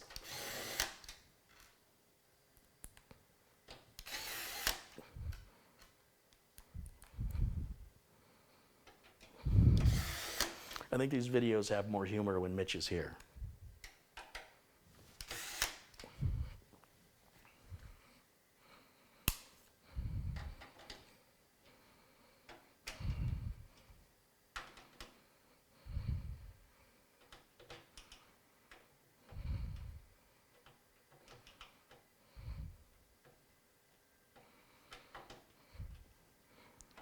I got an email from somebody the other day, and they said they ordered a new 200R, and it had the additional standoff that Gigabyte uses on their boards that I'm always complaining about. And they said that they were told that that 200R case is not canceled or discontinued, and it's continuing to be made and has no plans to be canceled. I don't even know what's going on anymore. You know, I got one side of the people telling me one thing, another side people telling me something else, and even the people at Corsair can't give me an answer. But I do know that we ordered this case a couple weeks ago for Mike, when Mike and I talked, because I have some of these in stock. But rather than use my limited stock, I thought, well, if they're still available, we'll order one. And they were $75. And I think the only reason it's more money is because of the tariffs. And if more tariffs, if paying $10 more for the case means that it encourages jobs here for people to make the case here, I'll pay $10 more. You know, I'm okay with it if that's what that means. I'd rather have it made in America if I can. So we'll see how that works out over time. It's still too early to tell. But I think that's why the price is up. I don't think it's because it's canceled. It's pretty easy to find a 200R. I would think if it was canceled by now, the inventory would have run out. But I honestly don't know. And I haven't seen any official source of that information. Like, it's just hearsay. Nobody's pointed me to an official link from Corsair that says we've canceled this or we've modified it or anything regarding that. So I don't know. But I'll keep buying them as long as I can get them, because I still think it's superior for the price than anything else out there. Bob Oliver's contributed $10. He says, I just built my system because of you. Here's a little extra to say thanks. And also received my Go Faster sticker from you. It looks really great. That is the inspired by you. Yes, I have these inspired by case badges that you can purchase for $10. It's just, no, I'm sorry, it's $20. And it goes to support the channel, but it's me giving you back something in return. It's a metal engraved, it says inspired by, and it's Carey Holzman, and it's got my scribble of an autograph on it. And it's got double-sided sticky tape, and you stick it to your case or your forehead or wherever you want. And you can go to careyholzman.com if you want to purchase those. Jukebox Print made a very nice contribution just now, 50 Canadian dollars. It says, keep up the great work. Well, thank you very much. I think, is Jukebox Print already a moderator? You are. Well, thank you. Gary thinks the tariffs haven't even gone into effect yet. I don't even know. I know the price of the case has gone up, but I used to be able to get these cases on sale for $50. They were normally 60, 65, I want to say. Now they're 75. It's $10. There's still nothing close to it as far as I'm concerned in that. You know, other cases I'm looking at are $120. And many of them don't have two USB 3.0 ports in the front, which doesn't make any sense to me. Because when you plug in your header from your motherboard, the motherboard's going to give you two USB ports. So if you're only using one of them, where's the other one go? Think about that when you buy your case.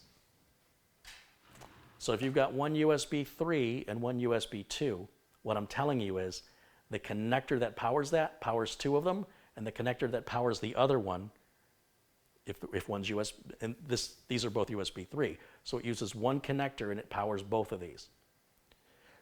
So if you have a USB 2, then one connector that powers two, you only get one. And if this is USB 3, that connector also powers two and you only get one. So you lose two USB ports. To save a couple of bucks on your case, or the manufacturer is doing it to save a couple of bucks in the manufacturer. How that is cheaper when it requires a different port and a different cable is beyond my understanding. But if I see a case that's got one USB port and one USB, if it's got one USB 3 and one USB 2, I will not buy it. I absolutely refuse to buy that. It's completely disrespectful to the motherboard and to the end user ultimately. I've never had an end user say to me, is there some way that we can reduce the number of USB ports I have? Nobody's ever said that to me.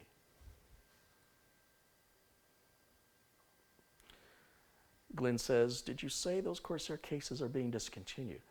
Yes, about 6 or 8 months ago, it was brought to my attention that the 200R case was being discontinued. And I noticed they were hard to find. They were like out of stock. So I reached out to Corsair and I asked them, is the 200R being discontinued? And they said they believed it was, or they were deciding, that management was deciding whether or not to continue it. And I said, you know, I'm in business, selling business cases. And not everybody wants a window and RGB lights. And nothing compares to this case. You guys have a very unique product. And discontinuing it would be like coming out with new Coke. It would be a horrible decision because it's a good value. It's a solid case. It's been around for years. And it's doesn't need any improvement. You know, you got it right the first time. You have no competition for this case. And they said, well, pass your message on to management. And then that's the last I heard. So I don't know. I honestly don't know. I know they were hard to get for a while. They were discontinued, like everybody was out of them. And Corsair would neither confirm nor deny. Now they're available again. Is it just replenishing existing inventory, or are they currently being manufactured? I still don't know. And all I hear are people talking. I don't see any official sources of information, like a web link from Corsair talking about it one way or the other. So I don't know.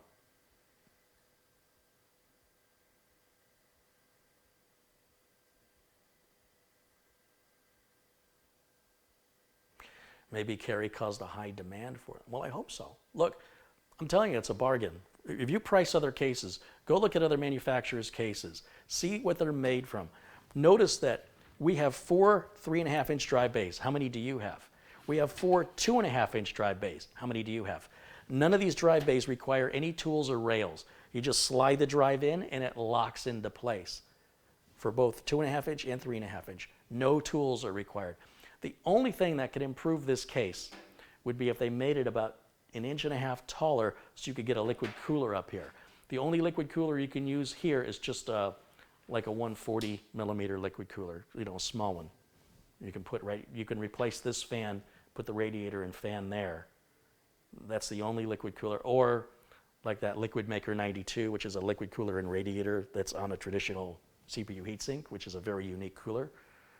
You cannot put a cooler up here or up front. There's no room for it, a liquid cooler. But other than that, you know, but those people usually want, those are usually the same people that want the RGB and the glass window, you know.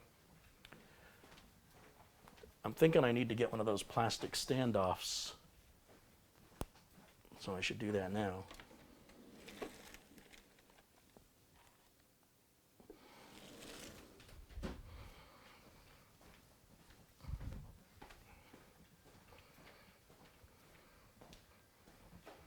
Pretty sure this motherboard's going to put that same. Oh, it doesn't. Oh, I won't need it. This motherboard is full ATX. It's got 3 mounting points across the bottom, middle, and top. So we're going to need 8 mounting screws. The reason we don't need 9 is the middle one is actually just a post on the case standoff that's going to hold it in position. I've been using so many of these Gigabyte boards that I use these old standoffs from the 90s to support the mounting hole that the Corsair case or any other case that I've ever seen doesn't have a support point, mounting point for. So what I'm going to do is I'm going to take this little plastic standoff and I'm going to put it in the next builds box, which I have somewhere here. I always forget it. I don't know how many times I've done that where I have put the motherboard into the case and I'm getting ready to put the screws in and I realize I've got a mounting hole with no standoff behind it and the case doesn't provide that. And that, by the way, that's for tomorrow's, or not tomorrow's, but that's the next build with the Be Quiet case I was telling you about. So what I need to do is put the little plastic standoff in the motherboard box so I can take care of that before doing making the same mistake over and over again.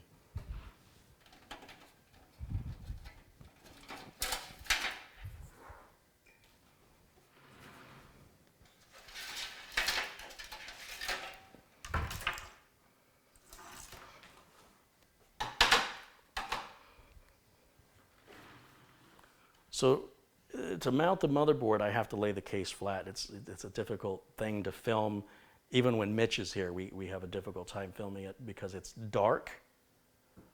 And when I put the screwdriver down, it covers up the whole area underneath the screwdriver that I'm tightening down. But what I'm going to do, this Corsair 200R already has 9 standoffs pre-installed in the case, and they're already in the correct position. So I want to get to the screws, which we have here, and I want to pull out 8 of these little tiny coarse threaded screws. There are 2 bags of tiny screws. And one has a fine thread and one has a coarse thread. The fine threads are used for like a DVD install or like SSDs. The coarse threads on the Corsair cases are used for motherboard mounting and 3.5-inch hard drives. 2, 3, 4, 5, 6, 7, 8. Now, because the case, the other thing, I said if this was like 1.5 inches taller, make it convenient for liquid cooling. It would also make it easier to get this connector on that's up in this corner. So this corner is going to be right up in here. And it's going to be hard for me to get my hand in there to get it around this heatsink to plug our power cable in. So I'm going to plug in that cable now. Because we have a modular power supply, I can do that. So in this bag, we've got motherboard power.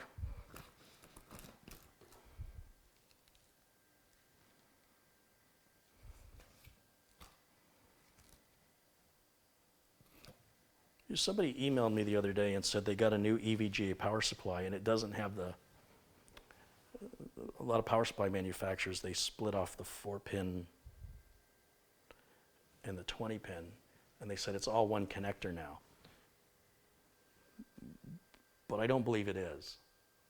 Like if you look at this casually, it looks like it's one connector. But if you look and it's really even harder to tell on this side, right? But the 4-pin connector add-on is still there. I can feel where this last 4 pins comes off. But I like that it's not loose, and usually I have to hold this together and plug it in. Old motherboards used to be a 20-pin connector. Why power supply manufacturers are still making power supplies that are compatible with systems over 15 years old, I don't get that. As far as I'm concerned, it should be one solid connector. But this still has the 4-pin extra. It's just,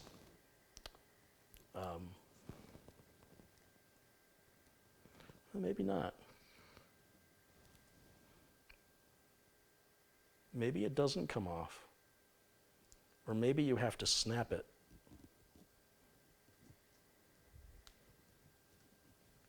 Well, I don't know now. But I like that it's one large connector now. so I don't have to hold it together. It's a pain in the butt. Just to remain compatible with systems that are, like I said, over a decade and a half old. So that's the big connector. I'm not going to put that one on yet, but I will need it next. I need the CPU power. CPU power. Here we go. This cable right on the edge of it says CPU. It looks a lot like the power connector you'd use on a graphics card, but they're not interchangeable. And this is two 4-pin connectors pushed together. Now this motherboard, this is called an EPS power connector. And that's an EPS power socket, and next to it is another one. Typically motherboards only have one, and it's usually 4 pins or it's 8 pins, depending on the motherboard you buy. People that are extreme overclockers often need to boost the voltage of the CPU to make it go faster, which generates more heat. It creates other problems. So for those people, they've given you both the 8-pin and the 4-pin for overclocking stability to give it that extra power. We're not going to be overclocking this, so we only need to use the 8-pin. If you want to hook up the 8-pin and the 4-pin, be sure you buy a power supply that comes with 2 EPS power connectors. Not all do. The EVGA G Plus series power supply that I used in the previous build does come with 2 of them. If you hook up both of them and you don't overclock, it doesn't hurt you to have it. But if you don't overclock, you don't need it. So I talked with Mike about this, because Mike's the kind of guy, he likes all his I's dotted and his T's crossed, even if it's a casual letter. You know what I mean? And I said, you know, is it going to bother you to have an empty connector even though you don't need it? And he's like, well, are you sure I don't need it? I'm like, yes, I know for a fact you don't need it. We ran this whole system yesterday just on the 8-pin power. And I've sold numerous systems, and even my system, one of my systems, I run regularly. It's only for overclocking, and even then, it's like you really got to push the system. It's just for overclocking stability to provide the extra voltage. If you're not doing that, you don't need it. If you want it anyway, we have to make sure we buy a special power supply. Mike says, no, we're good. So here we go. You with me? So I'm going to plug that in now because it's hard to get to later. The little clip goes towards the outside edge.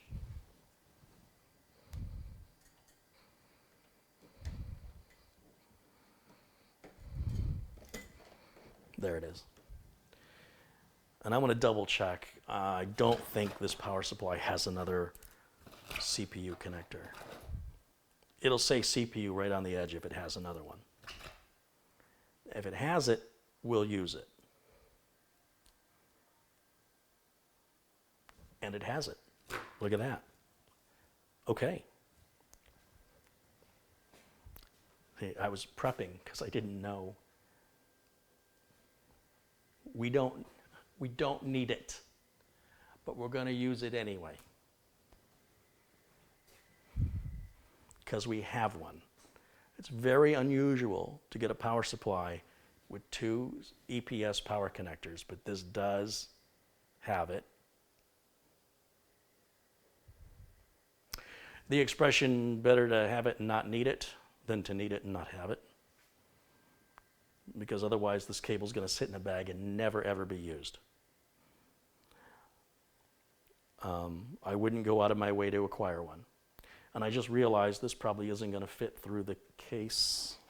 I'm going to have to do it this way.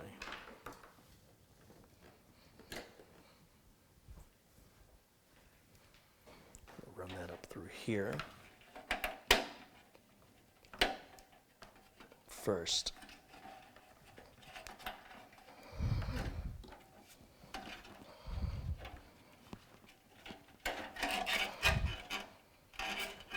There's one, and we'll run the other one through.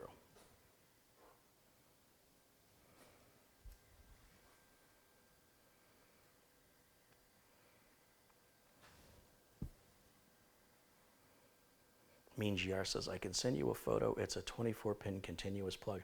Yeah, I'm looking at this one, and this one's looking like a 24-pin continuous plug. That'll be the first time I've seen it. And it's, I'm delighted. I'm thrilled. I'm absolutely thrilled. Samuel Ramos contributed $2.99. $2.99. Thank you for that. I think I missed a couple others here.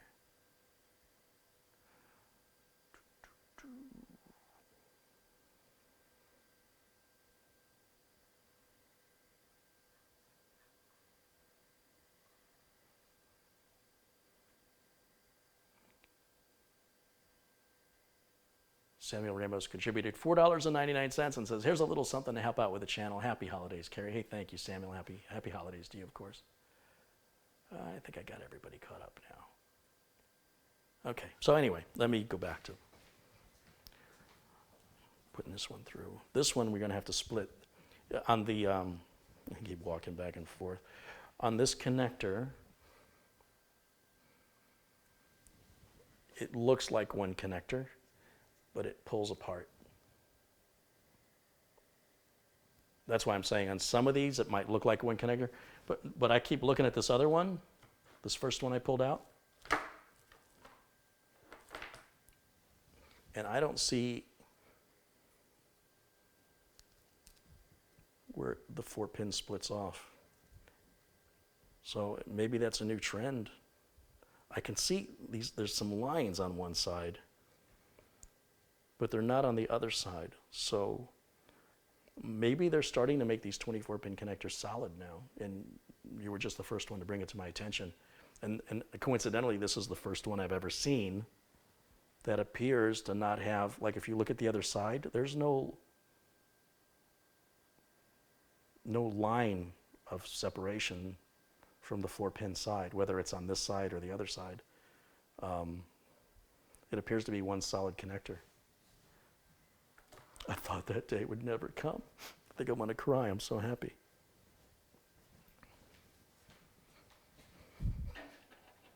Love it.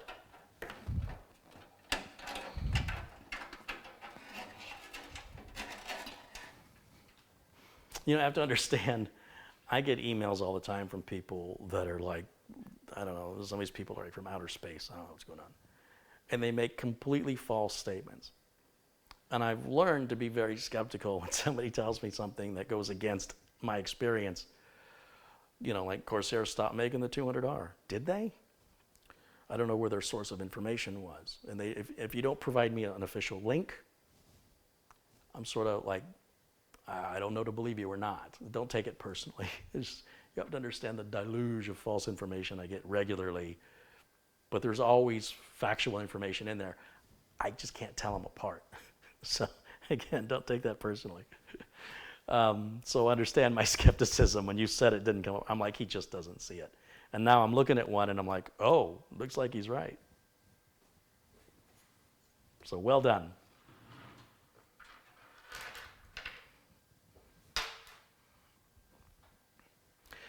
Okay, so what I'm going to do is I'm going to plug these two EPS power connectors on. After having already explained we don't need them, but if we've got them, we'll use them. And then I'm going to mount the motherboard onto the standoffs. The I/O shield on this board is already here, so it's a super easy install. I'm going to lay the case flat.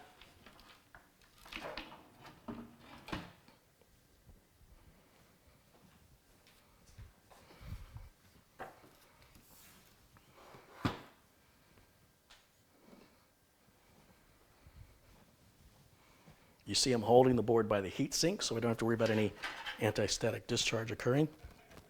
Or rather, if it does occur, that it's not going to be touching any components.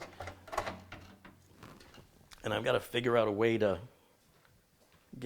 lift the board up enough to plug these connectors on. Actually, I'd like to put it on the cardboard of the box.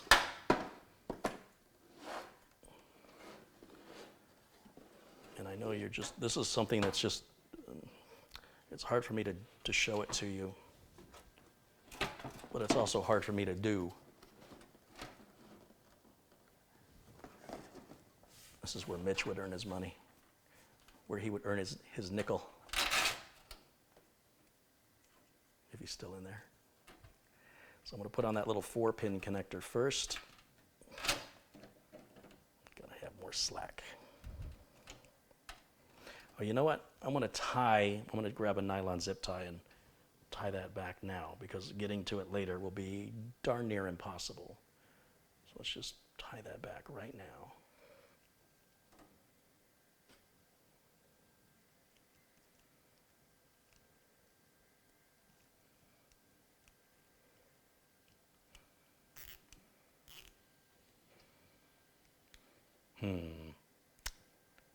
We didn't like that. I don't know if it's going to stay. Well, I just wasted a zip tie. Thankfully, they're cheap. I'm going to have to do this another way. Maybe if I go underneath the clip. There's just not a lot of slack to work with here. We'll try it this way.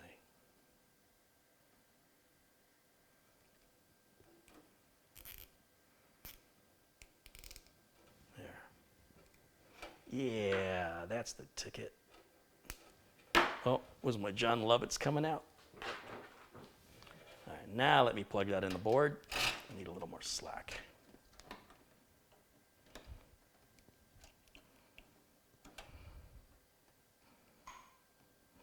And I need about a ton more light. And some glasses and another pair of hands and a camera operator and $1 million.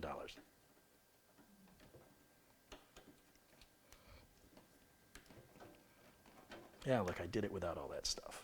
See? Now we'll put the 8-pin connector on next to it.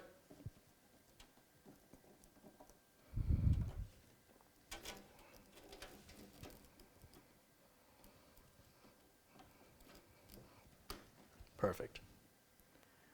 Now I can pick up the board, put this box down, and I need to pull these cables back through as I lower the board at the same time, and it's sliding off the Lazy Susan here.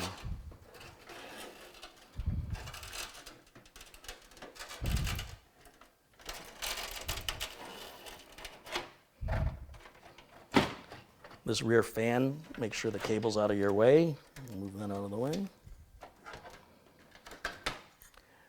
And then let me turn this around. Maybe you can get an idea of what I'm doing here.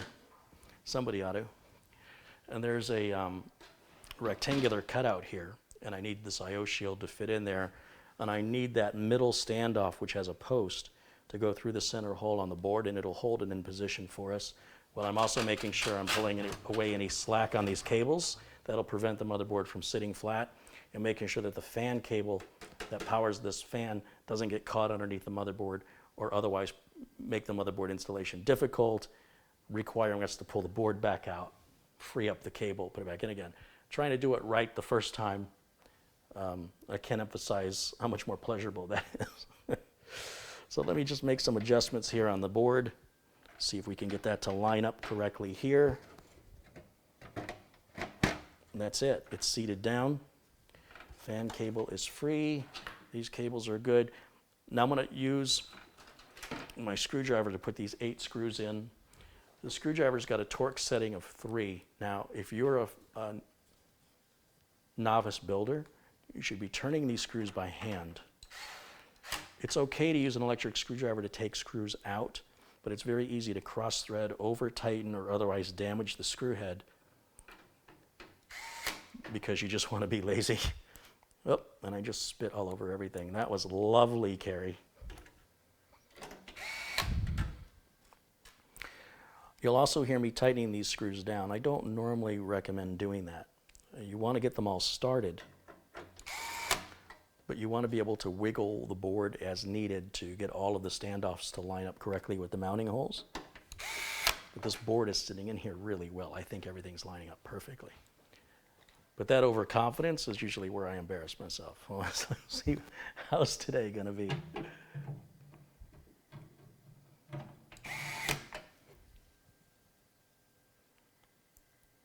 Ooh, it looks like I got a lot of spare cable there.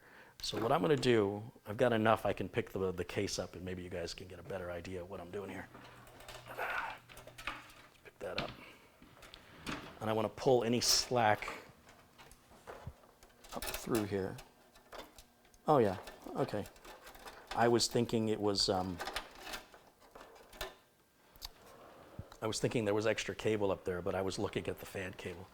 So that is what it looks like. I got 2 more screws to put in though. And these are a little difficult to put in because this is a 6-inch extension on the screwdriver. The screwdriver doesn't come with this bit. I buy these on Amazon, and the parts for the driver, for this Lazy Susan, for these bits, they're all in my Amazon store in the link below the video if you're curious where I get them. But even this may not be long enough to get down in there, especially in that side right there. One of the things you got to be careful about also is some of these wider screwdrivers will hit the edge of the case or the fan, preventing it. So you might have the bit may not reach because the screwdriver gets in the way. So it's important you have a skinny enough screwdriver and a long enough bit, those 2 things combined. So you can reach in there. And in this case, we've got to go right next to that RAM module. It's very difficult to see, but there's a mounting hole right next to the RAM module, also right next to the heatsink. It's wedged in a space about that big. And you don't want to scratch your motherboard, so you want to be very cautious. You don't want to, you can touch your RAM, but you really don't want to if you can avoid it, just because RAM is very sensitive. So we're going to get in there. It's like that. You remember that board game, Operation? It's kind of like that.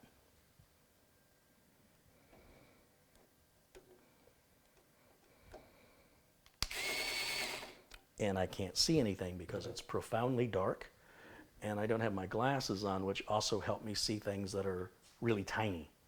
Like I can see everything just fine unless it's tiny. Keep your jokes to yourself.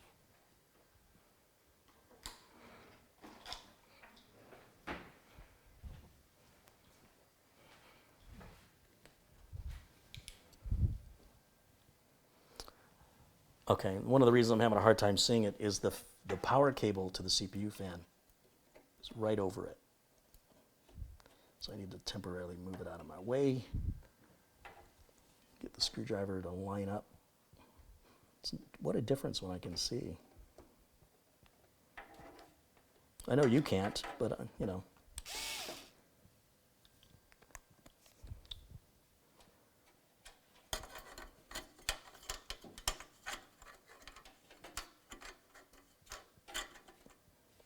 It's a weird place to put that. I guess that's a standard mounting hole, but it's just right up against the fan cable.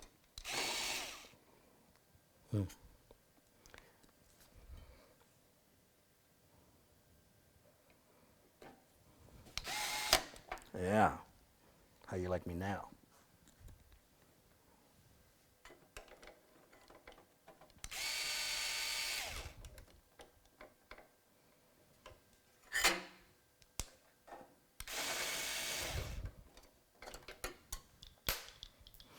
Typically, if you're going to have a problem with one of the screws, it'll be the last one. It's Murphy's Law. And, you know, sometimes I like to start with the screw that's the hardest to get to first, so that I'm not doing what I'm doing right now, because it looks like, you know, it's hard to tell. It may be just a little bit off.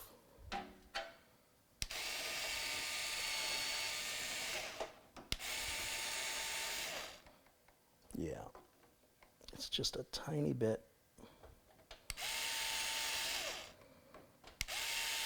Isn't that funny how 8 of the 9 holes line up perfectly, and the last one requires some adjustment, and I may not be able to make the adjustment because I tightened the screws. Yeah, so I'm going to have to loosen. Yeah, it's a power screwdriver, you know, big deal. I've got to loosen all of them. Just take them back so they're not snug. So this board will give me just a little wiggle.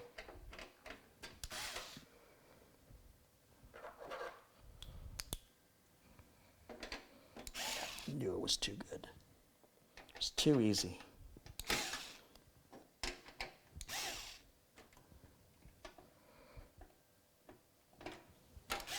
There.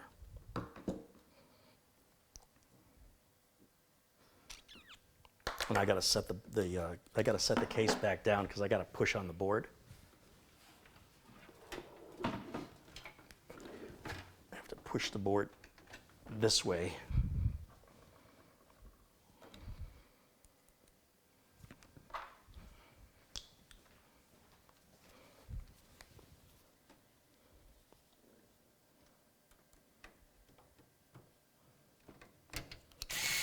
Yeah, perfect. Now I can go through the rest of them and tighten them. So that's the first one. Remember, there's 8. 2, 3, 4,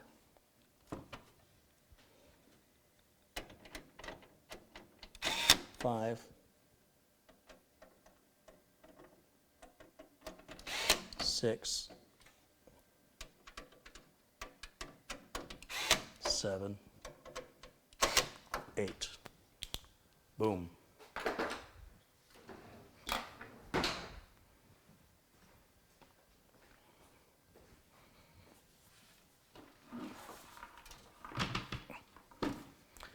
So the 2 CPU power cables are here that run out through this wiring hole in the case, enable us to hide the cables so the computer looks better. And it's going to be easier to work on. Even though this case doesn't have a case window, having cable management done not only makes it look better when somebody does take the side panel off, but if you ever have to work on it, upgrade it, repair it, the cable management, clears all that stuff out of your way so you can see what you're doing. And it may not be something you need right away, but when you do need it, you'll be glad.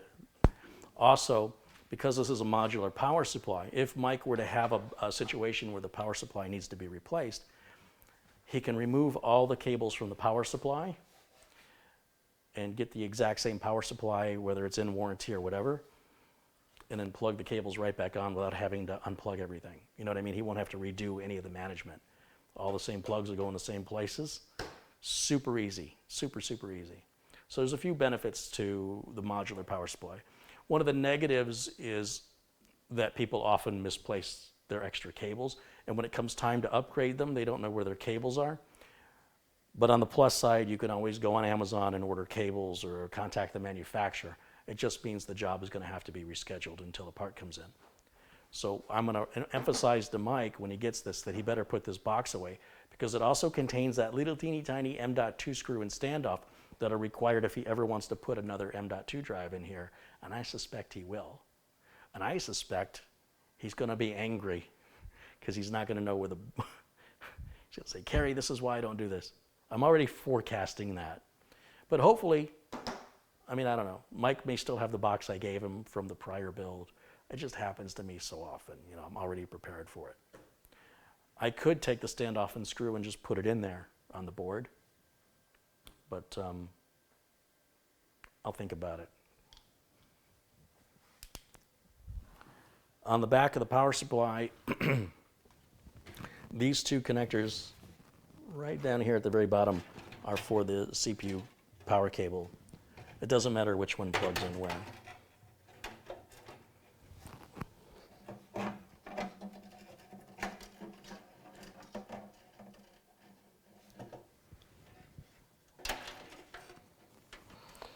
I am trying to find the best way the cable looks to determine which cable I want to plug into which connector.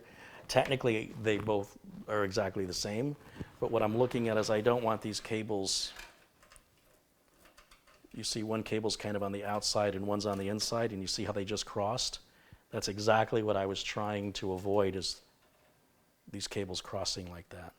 So I have to, at the very least, unplug and take this around the other side so it's not crossed anymore. Again, it doesn't make any difference in the operation of the computer, but when I go to tie up the cables and make it look pretty in the cable management part of the build, I want these cables to be tied side by side, and they're going to go all the way off to the side like this. There's little hooks built into the motherboard tray here, and we'll put some nylon zip ties and we'll get that tied up and out of the way. I just want to make sure Yeah. That'll be nice and neat. We take care of that now, means we don't have to redo it later. So it's getting pretty dark here. It's about 45 minutes longer than I wanted to go today, but you know, I got caught up in our conversation for the reasons I mentioned earlier. And so that's all I'm going to get done today. But tomorrow we'll continue. I won't touch it. So we're going to continue right where we left off. And again, when it's all said and done and this thing has been shipped, all this nonsense will be cut out, and it will just be the build for those of you who just want to watch the build. And let me just look once more through the chat and see what I've missed, and we'll say our goodbyes.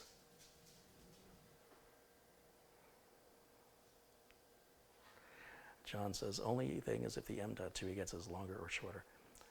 I've never seen anybody use anything but a 2280 on an M.2 drive in a desktop computer. I really don't think he'll use anything but a 2280 if he uses it at all. And it's easier to move a standoff than to try and buy one, because, well, it might be possible to get the screw. Getting the standoff is a whole different challenge. So the more I think about it, the more likely I'll put it in. But I won't do anything off camera. You guys will see everything I do. Again, one more check. David Anderson's contributed $1.99 and says, you need to do a build with John Lovitz. Yeah, well, if you can talk John into that, that'd be great. Hugh Wong has contributed $1.49. Thank you, Hugh. And I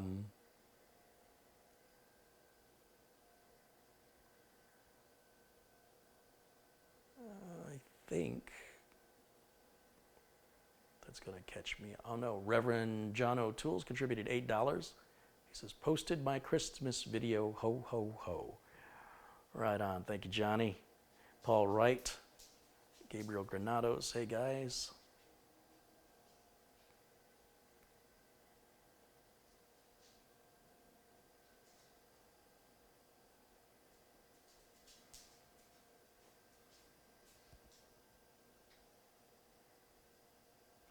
Mean GR says, I'm always right.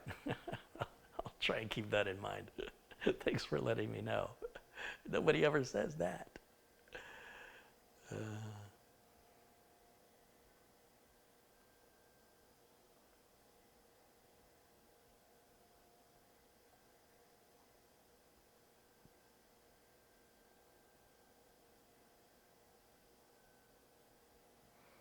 Carey, is there a fix on an i7 4770 overheating issue? I've never seen a 4770 with an overheating issue. I think that's just you.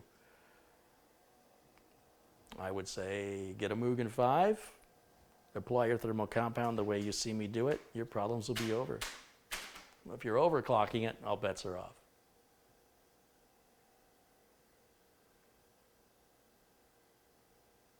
Okay, I think that catches me up. So my thanks once again to everybody who has contributed during today's live stream, and that's Hugh Wong and David Anderson. Hugh Wong again just contributed $5. Reverend John O'Toole, Samuel Ramos, Johnny, Jukebox Print, Bob Oliver, Samuel Ramos, Glenn Davies, Jen D, Peter Brooks, Mike Dane, Jim Innes, Bill Bauer, Steve Devine, Bordura Catalin, Mike Dane again, Tony Henderson, the dogs are coming in, it's dinner time, Peter Vigian, past me, John Peck, Chris Jones, Mark Y, Jim Innes again, Brendan Looney, Mark Y several times today, thank you Mark, or is it Marky? Ramon Rodriguez and Kelly McLaughlin, Skyflyer 14, David Starbuck, who I guess I missed it, is a $20 contribution. He says, Merry Christmas to you and your family. I just spent all day in meetings and then come home to a live stream. Thanks for making my day. Right on, David. Thank you. NMTW6, Bohemian to 16, Terrell Harkness, Chester Hughes, JK190, Xavier Osmond, John Craig, David Anderson, John Yasuda, Richard Angeline, Adam Sleeth, Jim Innes again, several from Jim Innes today. Thank you, Jim. Stephen Anderson, Alan Maybreyer, thanks to all of you. Thanks to all my moderators. Thanks to all my viewers. I will catch you tomorrow. I hope you'll join me again, and there'll be the cabling's got to get done. And maybe tonight, the one thing I can do no, I won't do that. I was going to say I need to activate Windows. Mike Smith, you know, he's a computer tech, and he buys his own licenses, and he's provided me a license he wants me to use. But in order for me to do that, I got to hook up the rest of the cables, and I don't want to do any of that off camera. So I'll just put it off. It'll be fine. I can't activate it on camera because I don't want you guys to see his license code, right? But other than that, I will show everything that's being done to the computer when the camera is running, once I get around to, stopping the chit-chat and actually working.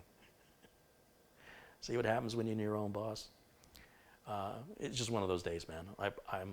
It's just one of those days. But thanks, you guys. I appreciate it. You made my day a lot better. And